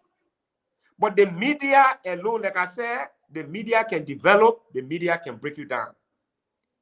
It's not because they give you an opportunity to go on the radio to come and talk. So in short is in short is I want to say this. I think Cummings was not properly prepared for that interview prior to going to see Mamadi. I have had a time to engage Mamadi, right? You know, peace be to his ashes. You were in Liberia. Every time I appear in studio, I went with a mindset, intellectually bloody, that anything that will come outside my domain, I will respond appropriately. And everybody that listened to that interview that day, it was very, very engaging, but intellectually combative. So Cummings was not, I want to assume that Cummings was not prepared. So can you say that justify that he's not a gay or he doesn't support a gay? No. Whatever. No, I'm not doing an assessment. I'm not going to go process people's lifestyles. I'm not that. But like I said, it haunted him and still haunting him because of the answer you gave. Look, let me say this: you cannot be in an environment. It's almost like there is this preconceived notion against someone that you stole something, and then the police ask you, you have anything about it? Well, I think I have to think about it. Even if you don't do it, it sends a wrong signal. Okay, so for me, let me say some things here. Let me play you this voice. Then and what I want us to do, Fendela, and like I said yesterday, it's so good that we are all educated people. There are things I'm trying to end. Maybe the people in ANC, you will feel somehow, but we need to speak the truth. There are words that Cummings used. They are indicting words that he used. I want you to play that Cummings verse. I want you. And so we all, Fendela, we were trying to analyze it, and also we will try to provide the meaning of them. And I want you to take this from me, Fendela. No matter what we do, this issue about Cummings gay issue will come up 2020. It's coming. No, I know very well. And this is the time that we're talking. It's coming. In fact, it will come in bits and pieces. And the last time we saw Obe. I think there's one guy. Yeah. He's supporting the party on the, we don't want to get, stuff. Yeah, he's also on record of doing this. But this thing will come on, like I said, I want to be very clear. Before you go as a standard bearer of a political party, before you take an interview, if I was a member of the ANC. Question on gay rights. And I've answered this question, and perhaps not too elegantly. And I've used the words that I'm conflicted by this. But why you putting something behind the man, the player behind the dana? You already in that kind of man. No, what happened for the television? Because he's saying it, so we needed to do it for the television's sake. You can't do it. You can't put it on the television. You're playing the statement. It said the 2017 interview. It's interview now. That's something I want us to listen. Let's get the meaning of some of the words he used. Play that thing. Let's get some things in context. And then question on gay rights. And I've answered this question, and perhaps not too elegantly. And I've used the words that I'm conflicted by this issue. But let me explain why. Let me explain what I mean by conflicted. Now listen, let's get this bit by bit. According to Mr. Cummings, he used a word that he's conflicted with. I want you I want you to define the word conflicted, and myself will also do. When you are conflicted with issue, what that means? Well, it Conflicted. depends. That's what I'm saying. It depends. Like he said, it is an issue that he's conflicted with. So I want to give you the time, or I should. It mean enough for again. That's why I mean inconsistent in no feelings. Mm-hmm. That's what it means. Having or showing confused mutually. It could be in a context. Maybe there are a lot of things that we're trying to capture. He lives in a society where these things they don't matter. They don't matter. He comes to Liberia where these things they matter. So as a leader, in America, it's no issue. I personally had a time. Yeah, I come in now. I'm just trying to read his mind, and you guys are in the media asking what makes you, conflicted by this. He lives in the U.S. These things do not matter. The people live there. It's not anything. He lives from America. He comes to Liberia to run for politics. People say, but this thing it matters. So now he's trying to make a decision. I was thinking that that statement, he did not want to injure one group of people.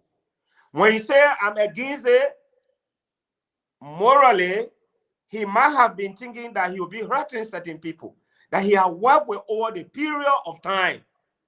At the same time, he pleasing these other groups of people in Liberia who do not believe. So when he talks about conflicted, I don't want to believe that, I think conflicted is almost like an for and an against. You're entitled to choose wherever you want to go. That is my thought. But if I tell you whether that response was appropriate at that time, I would say no. Especially looking at how. Let me read directly the meaning of conflicted from the dictionary. Yeah, we should not just, and I will also say something, like you said, yes, he might be living in the society or whatsoever, but Liberia, if you coming to run for elections in Liberia, know that you're coming to Liberians. You're coming, first of all, know the society in which you want to run. That should inform your decision. If this society is like the same society in the United States, you should know that. Before you get into, like you said, before you become a standard bearer, there are a lot of things you need to take in. Know first what the people need. What are the priority issues of the people? What can we go for? So this is the issue conflicted. They said confused or worried because you cannot choose between very difficult ideas. They did not say, listen now, listen. I'm just trying to, support what you just said, but I just want to read it indirectly. Very difficult ideas, feelings, or beliefs, and do not know what to do or believe. So in this case, so it takes us to a point to also say Mr. Cummings does not support gay rights. He also supports gay rights. Because he's conflicted, in a sense, he's in the middle. He's not for, he's not against. So then the Liberian people will say, if this man, we're speaking, the minds of the people somehow now, playing the devil advocate stuff and everything. And me, I'm not a devil. I like to be truthful to myself. I'm not a devil. I'm not coming to play no advocacy for sitting on here. I will speak for myself. So the people will say, well, if this man is saying he's conflicted with this thing, meaning he cannot say he will not support or he doesn't support or he supports, it's likely that he could support it. It is also likely that he cannot support it. So he remains in a point that he's not trustworthy. It comes with trust. Can we trust this man when he's not clear? So what can this man, now this is what we're saying, and he needs to do. Let Cummings be clear and come up and say, I support this, or I don't support it. I received 100,000 or I did not receive 100,000. You know, when you make these kinds of strong clarification, not just to say, oh, I don't support that you pass. You need to give reasons why you don't support it and instances that can reference you not supporting it. You've lived in a world where you have these things happening. It's true. Give instances where we can look at to say, okay, yes, it's true that Cummings, for example, I live in the United States, I work with this company, John and all the people were there. I did not do it, even though then we get to know about this man here. But you can, and it's not sufficient So, to just say, but let me just say this, right? Then we go to the lines. And I want to repeat, justice was not done in the case of the standard bearer of the ANC. The party did not help him. Prior to this question, there were rumors. Especially in a charged political terrain. You see, one of the strategies of politics is to create lies, make lies. That's what we call propaganda. And find solution or answer to the very lies that you create. And the ANC needed to be robust. Cummings was just making a debut in the body politics of Liberia. And he needed to really, really strategize. And I've said this, many people, they don't coach their standard bearer. Before the standard bearer takes any interview, we will sit down the press. That's why you have the press and propaganda. We will sit down, Mr. Standard Bearer, you are going out to have an interview. We will tell the media, please give us the real area where your questions are coming from. We want to be aware. You don't come here to contract our political party. It's your right to say, yes, I'm willing to be entertained. I'm willing to entertain your questions. But specifically, I want to know, is it on the economy? Is it on my social life? Is it on my party agenda or platform? Is it on the youth or whatever? I want to know the segments where these questions will come from. We will sit down as a political institution, prep the standard bearer, and then the media can go in and ask the question. We're not asking you to give us the questions you want to ask. Tell us exactly where you want to draw your questions. But like I said, I want to say this very clear before we go to the line. These issues are 2017. No matter what we talk now, this issue will come outside in 2023. Because all of people believe that this is a trump card to tie Mr. Cummings onto the store to kill his political momentum. My question that I have borrowed with, is this issue going to be part of a turning point in the political decision making in 2023? Are Liberians stay interested in this conversation regarding Totokwe and Miamia? Is this something that they are really interested in come 2023? My second point is, this thing, it is not something to play with. As you said, well, it did not make sense in 2017 to some extent. Now that Cummings is a formidable force, there are 3% elections are held today. I want to say 4. George Weah, Alexander Cummings, Mr. Joseph Nyoma Bwaka, Tiawan Gonglo. These are the only 4% that will hold their names. If elections are held today, these 4%, one of them will be president of Liberia. Whether you like it or not, one of them will be president. However, if one of them will be president for Liberia in 2023, what are the issues? What are the issues that will hold them? Recently, the UP held a press statement I think Ambassador Barker was on the radio. He said he living on loan. Other people are saying you spend 12 years in power. You're supposed to be living on your investment, and you come on radio, you told us you living on loan, you took loan, this and that. The context he spoke in, I think for me, that was a slip. And today, people are using that against him.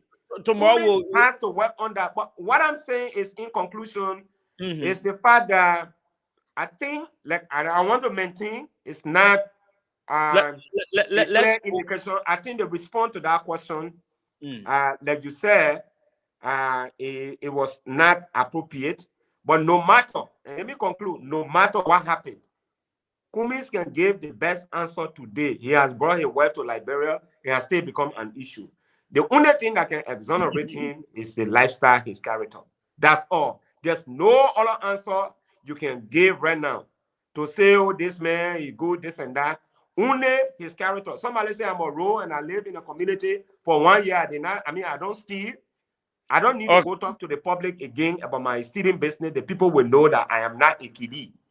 Okay, let's go to the lines and listen to Liberians. Then we'll take a few calls. Then we'll transition to Senator Prince White Johnson on the program. 0770-907-907 tonight. 0770-907-907 0880-907-907 For those of you watching us out of Liberia, you want to be part of the show, you can call us on 0770-907-907 is the WhatsApp line as well. We can still get you on the WhatsApp. We'll take the very first person on the line. Good evening.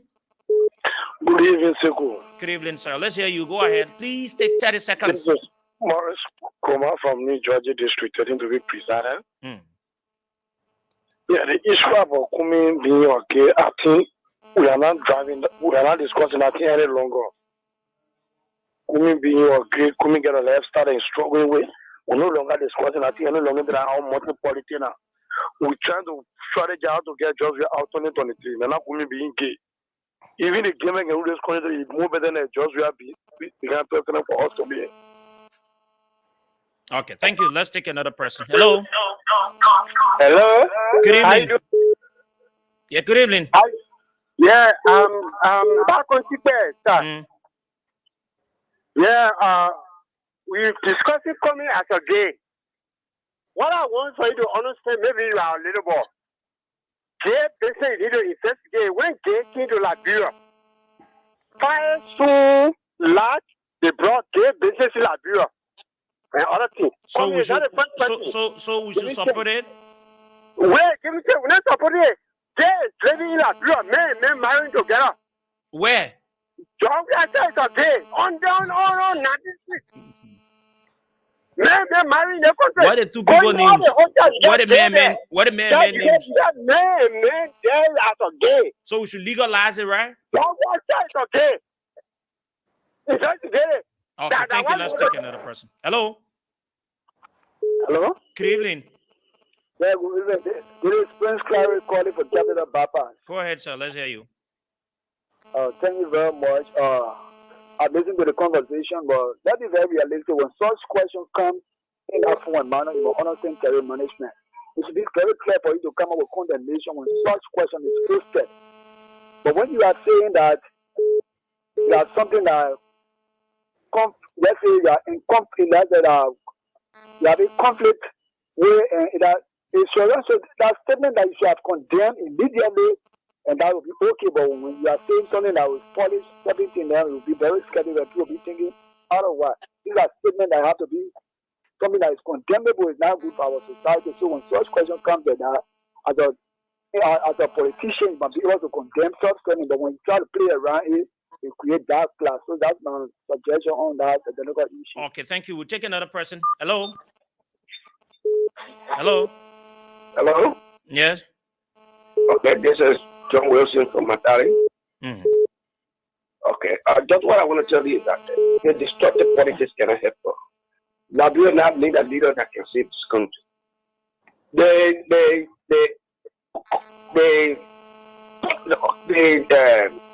other group, the black guys that you're talking about, they came from somewhere else where they take the bushes and How can I tell them?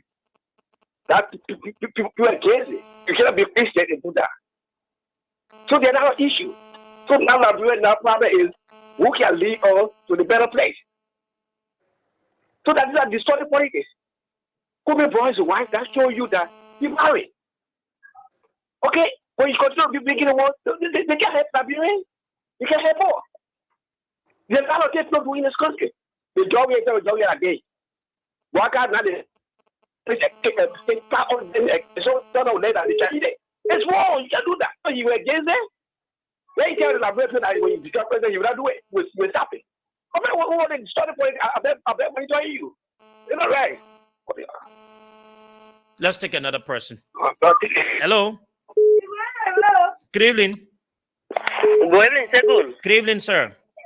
Thank you, Segu. I'm Emmanuel M. Topa Jr. and I joined from a resident into committee. Let me say good evening to Vendela Patrick. What my man, Fagon? The man said today the holiday, ba. The man skip.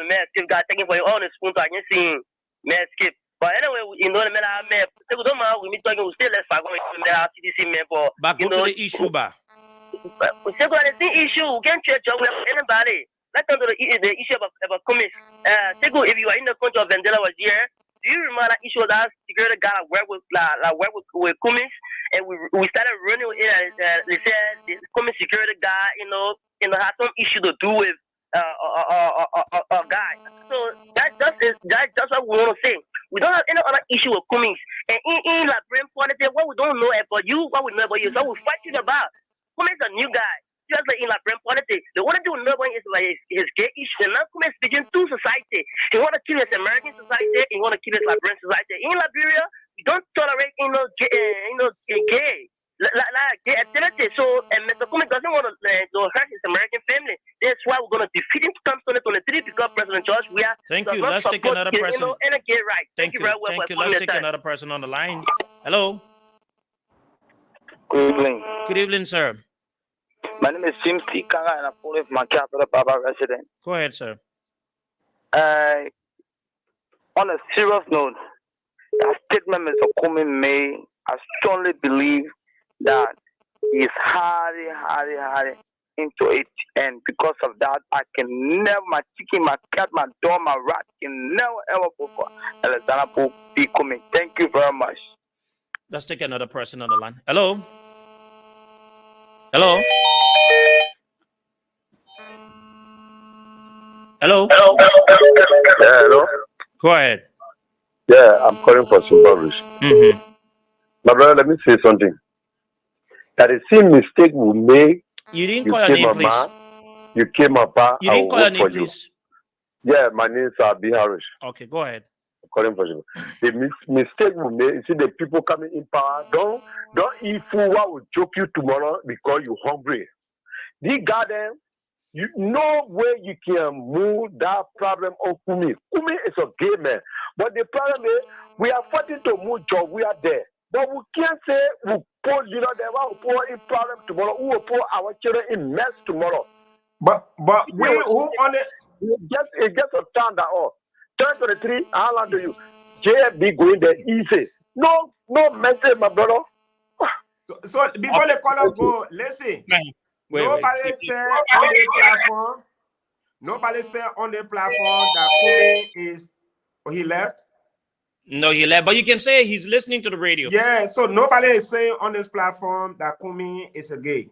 No, we are not saying. We only the question and at the same time I was talking to Seku. Whether this issue will be an issue in 2017. The man did not answer the question. Does it mean that the man is the kind of person you're talking about? So when we ask you a question, you say you conflicted. So does that suggest that you... Let's take this person. Hello? Yeah, hello, Seku. Good evening, sir.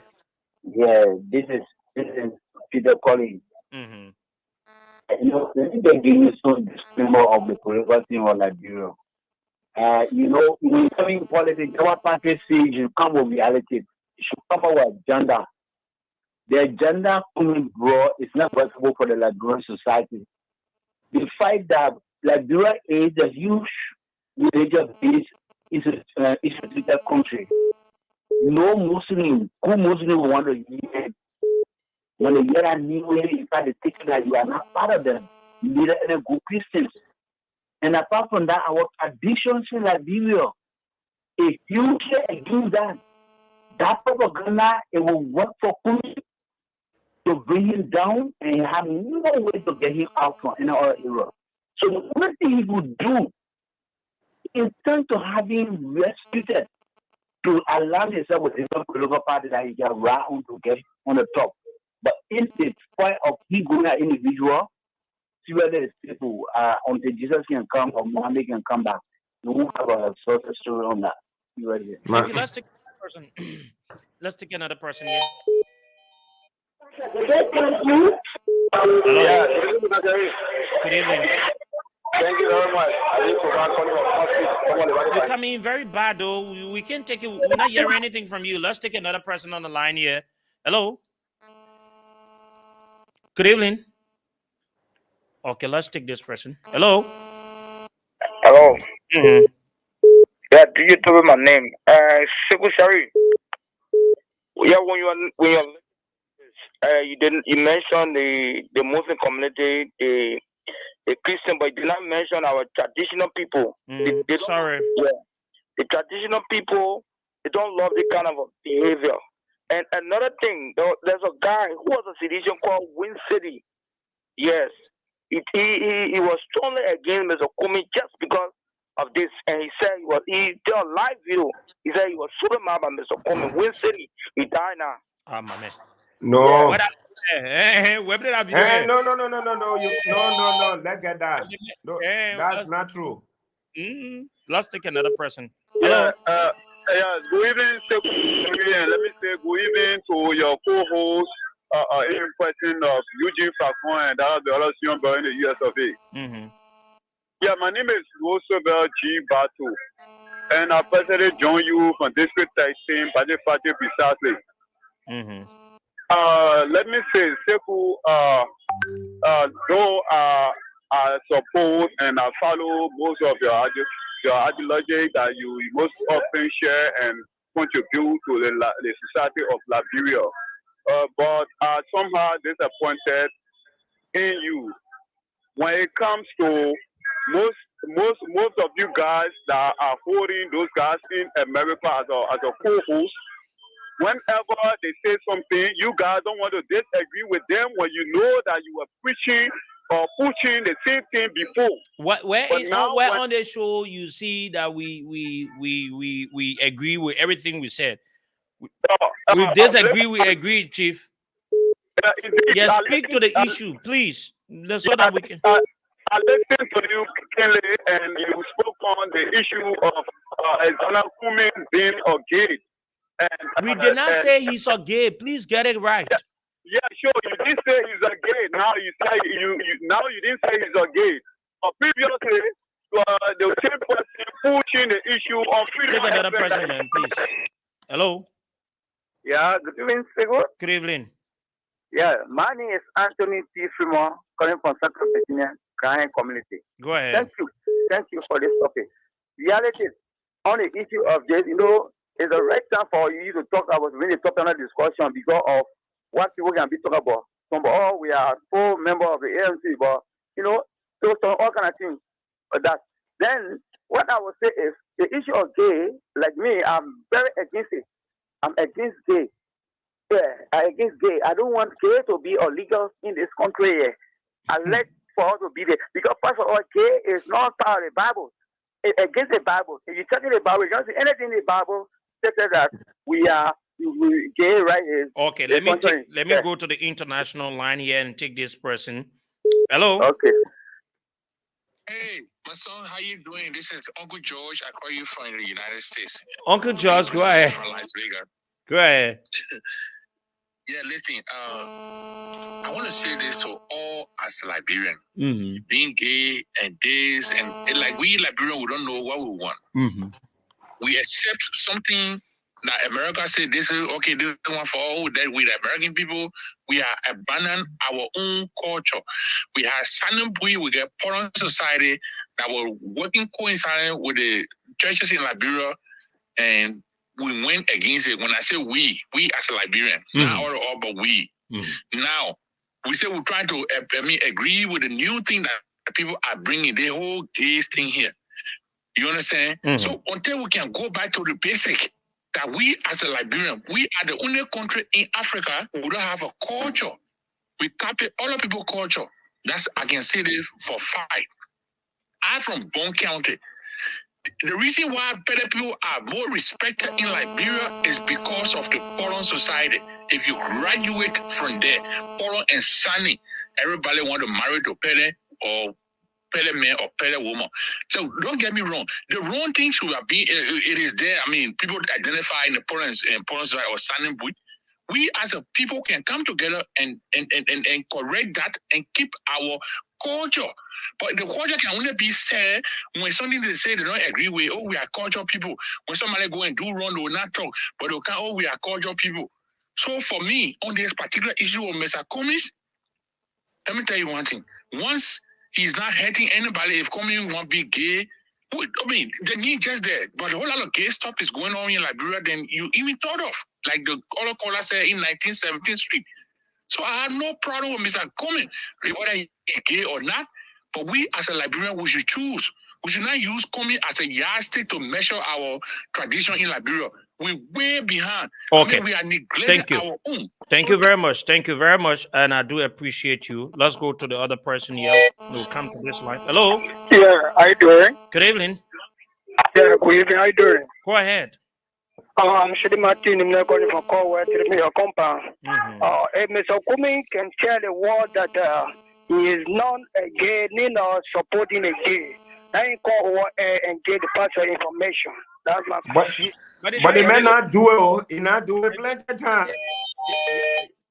I mean, don't like this thing to be ringing on the air. Hello. Yeah, Seku. Good evening. Good evening to Bandara.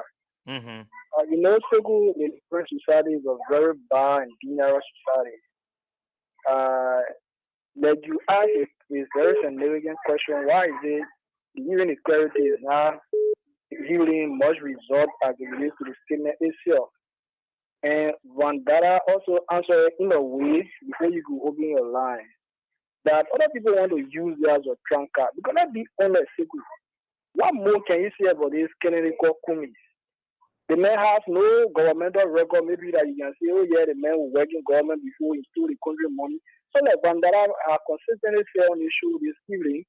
I mean, those of our brothers and sisters who do not believe in the community philosophy, so to speak, they think there's the only means to bring him down. So to answer your question, I think to a greater extent, that's the only reason they will deliberately, the clarity Mr. Cummings has not making all the period.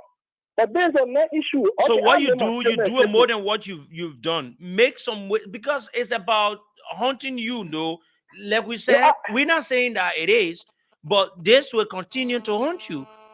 I agree with you, Seku, and I think that's the issue some of us have our own party. And I agree with you, Vandara. Vandara stress the issue of the people not speaking. And we have recommended in the party that even some of us who are young people, we're empowered, all of us made it clarity. So, okay, it's so good you from the party. Are you people being empowered or allowed to speak, or there's a policy that only the political leaders should speak? No, there's no policy. I'll be frank with you because, for the matter of fact, I'm the national advisor for Zolaris programming. So I'm somehow a right authority, so I can speak with some authority that there's no policy or session in the party. But here's the thing.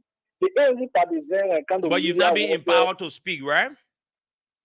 And I mean, that made a point, right? Please. I think to some extent the partisans themselves are lazy when it comes to media warfare. To be very honest, there's a group even currently called the CPB in the Ledger Bill. But how many of them you hear following this kind of program to call and speak on behalf of the party? And that group, honestly, is not supported by the hierarchy of the party. Even resources wise. To clarify an issue that doesn't when it comes to the media. They've been supported? Of course, it's been supported. The party is seriously supporting that group for media purpose and clarify an issue like this. But how many of them will have interest in this? Okay, so thank you. Thank you, my brother. Let's take another person. It's all good. You from the party. You said such. Hello. Hello. Good evening. Yeah. Good evening. Yes, go ahead. Yeah, but firstly, my name is Philippine Loreto, calling from Freeport community. Mm-hmm. Yeah. Now, Siku. Go ahead. Go ahead. You live. But what you? Hello. Yeah, how you doing, sir? Go ahead. Sir, all right. I'm Oliver Tigbe. I'm calling from the Oro, sir. Sir, go ahead, sir. Yeah, sir. And the point I have to make, sir, you're a journalist. Sir, go ahead, sir. We're listening to you, sir. I will appreciate for you to investigate when gay business came to Liberia, who practicing gay, and you go to the girl hotel where gay business is practiced. Sir, that's my point. Okay, sir. That will go on, sir. Hello. Hello, how are you? Good evening, sir. Oh, man, you guys can bring some topic. Elijah can just wake up and say, okay, like don't post on job to do, right? And the job you give me on no pay.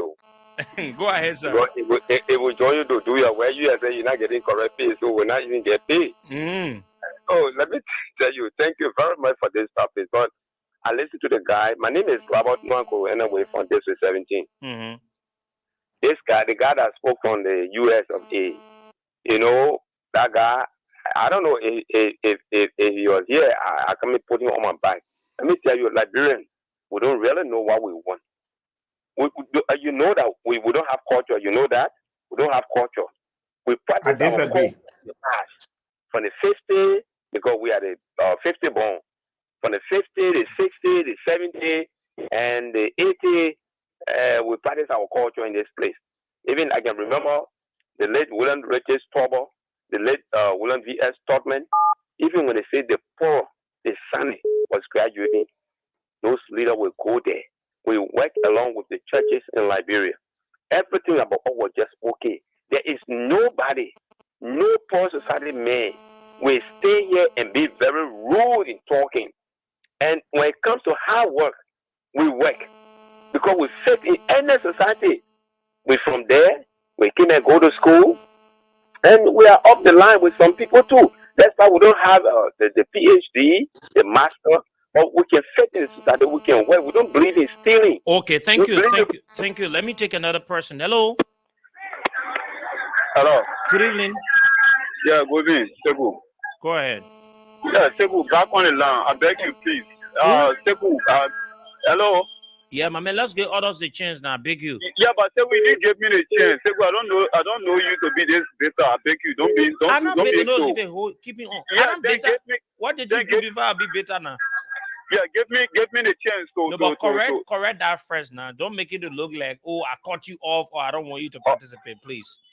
Okay, I'm sorry. Maybe you did it out of mistake. I'm sorry. Oh, you sorry, but maybe I did it out of mistake, man. I'm sorry. Maybe you did it out of mistake. I didn't do it. I didn't cut you off. I'm not even controlling the calls. Go ahead. Okay, Seku. Roosevelt Batu, G Batu, back on the line from District 13. Like I was saying, maybe I appear too harsh for which you did what you did. No, let me say, my man, your time coming finish now. The Empire man said coming cut you off. Go ahead. Okay, sorry. Seku, the issue about Zana Kumi being a gay, like you said, like you used the word completed. I think the definition of that word proves everything that has to be said. So I don't think that we should use any other means to define that word completed. Let us agree. How you call it what? How you call it what? Is that what? Wait. How you call it what? Overall, him using the word is conflicted. Is that not a word? I'm not getting you. Maybe Fendela is getting how you are pronouncing it, though. Go ahead. Yeah, the man pronouncing word right there. Conflicted. So I think he's right. Zana Kumi needs to come back to Liberia. Though I'm a Marylander, I hail from Maryland County, but Zana Kumi needs to be explicit. We don't have any issue with him. You see, that's one of the problem we got. And if we take the person that we have already, who's competent that we're going to put there? We don't want to put somebody tomorrow, then it comes to bring a serious embarrassment to our nation. Like we see now, even to get men for women, it is very hard.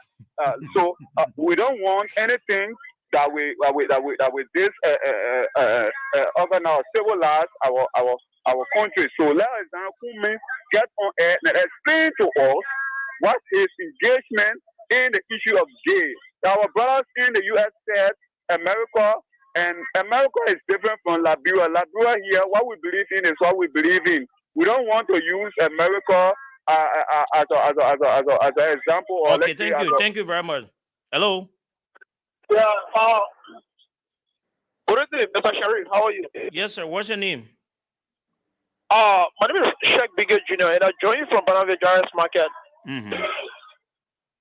Thank you very much for the show. You know, my brother, I think people just speaking on the gay issues of Kumis, but they are not following the real issues of Kumi. You know, Kumi. So who is saying for Cummings? And I same thing we say here. Cummings and blow it. Who will blow it for him? I come in. You know, as for me, in my mind, Kumi is not just a leader. Because Kumi who measures to prove to all the Liberians that he not even ready to do what he asking he asking the opponent to do. Kumi say you can't do the same thing and expect different result. And I hear Kumi say, but Kumi now, you got Louis Brown with Kumi. You got Musa Azabeda with Kumi. You got Benjamin Samuel with Kumi. And everybody know the characters those people are. So if it happen like say, okay, thank you, my brother. Thank you.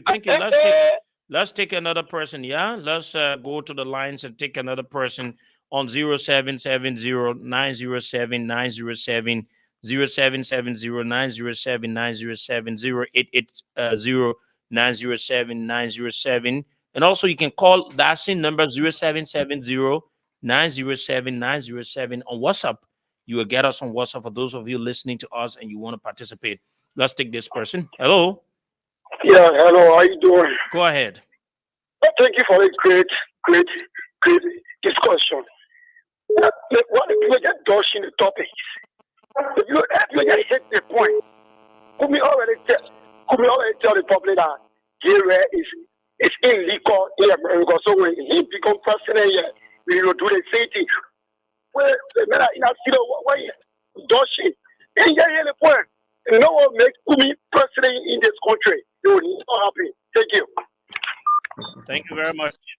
Another person. Hello. Hello. Hello. Let me take this person here. Hello. Okay, I'll come back to this line. Good evening. Good evening.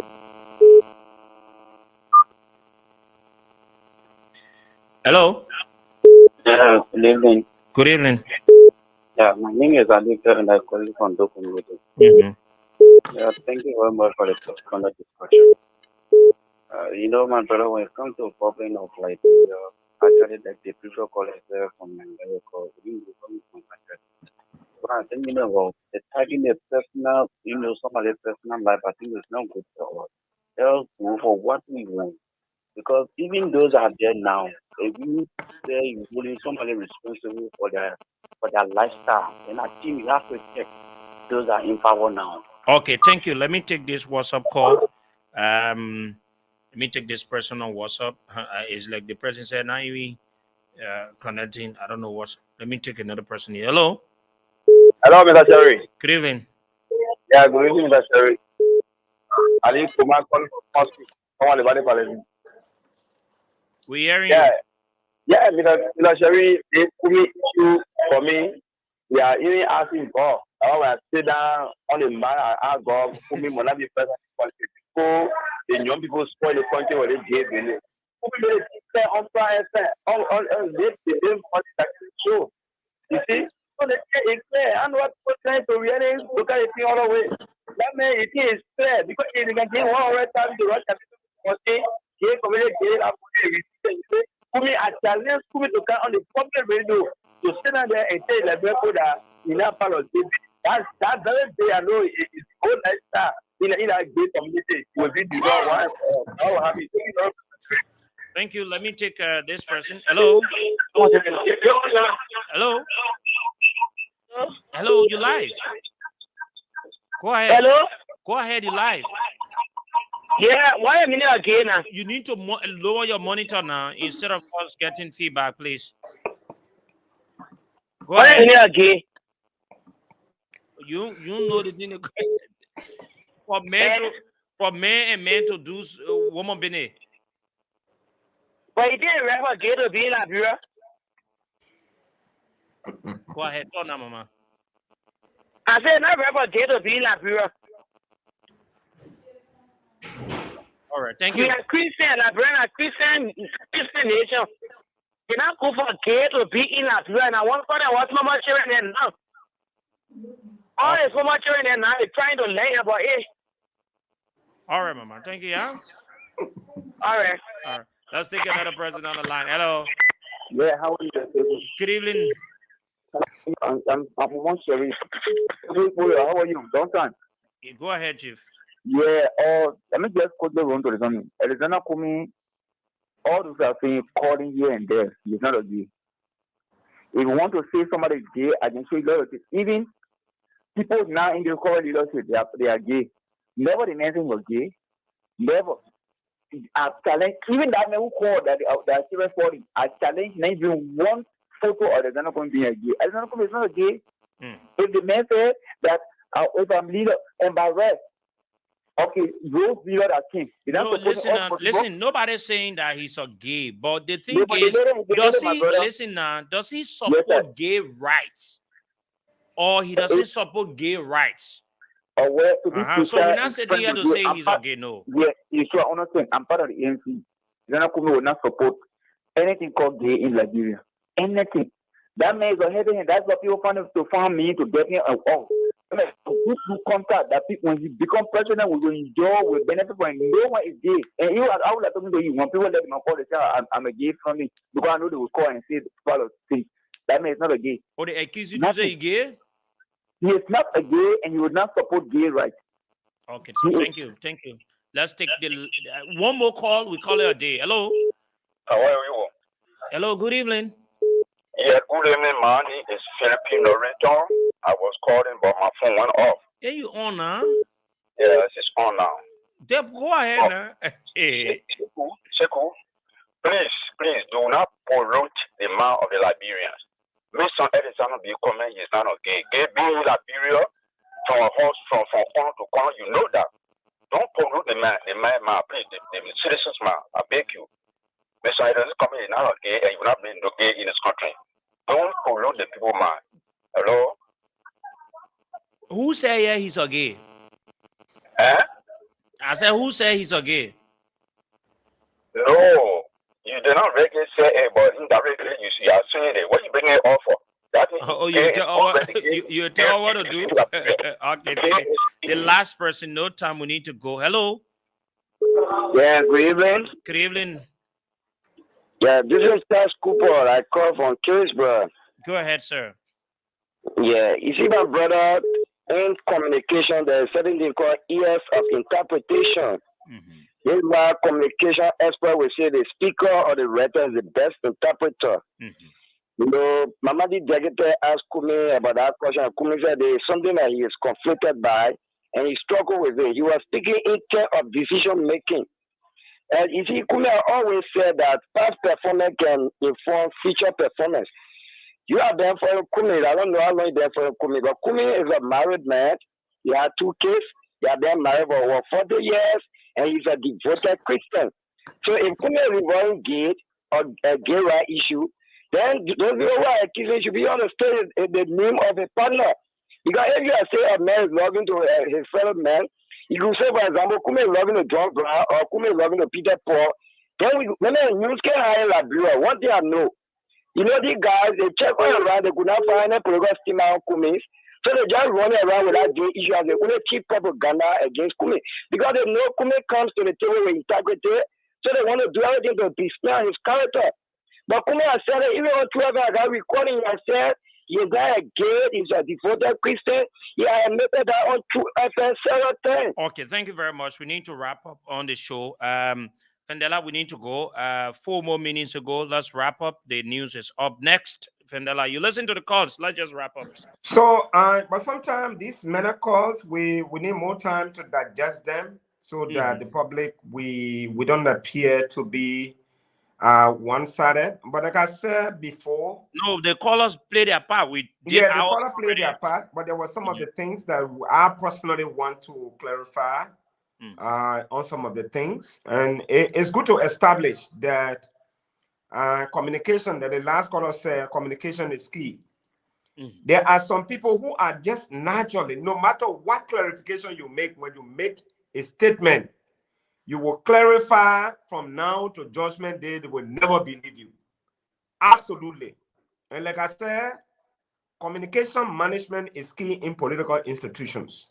The mistake that was made in 2017, the response given by Mr. Cummings in 2017, in my mind, was not too powerful.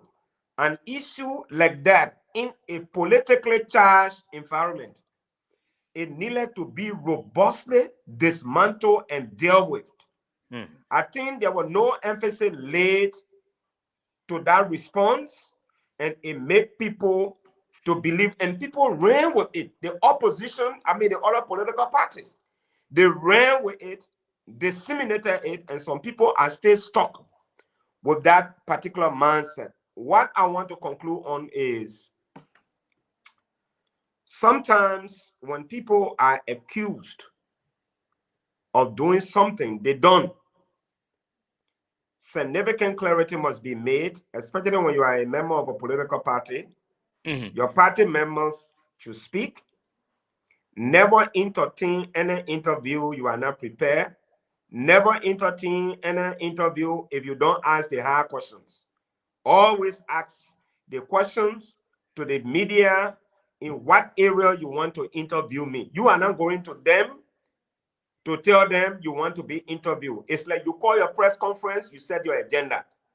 I am calling a press conference. The ANC is going to be speaking on the issue of the censor or the corruption in the Republic of Liberia.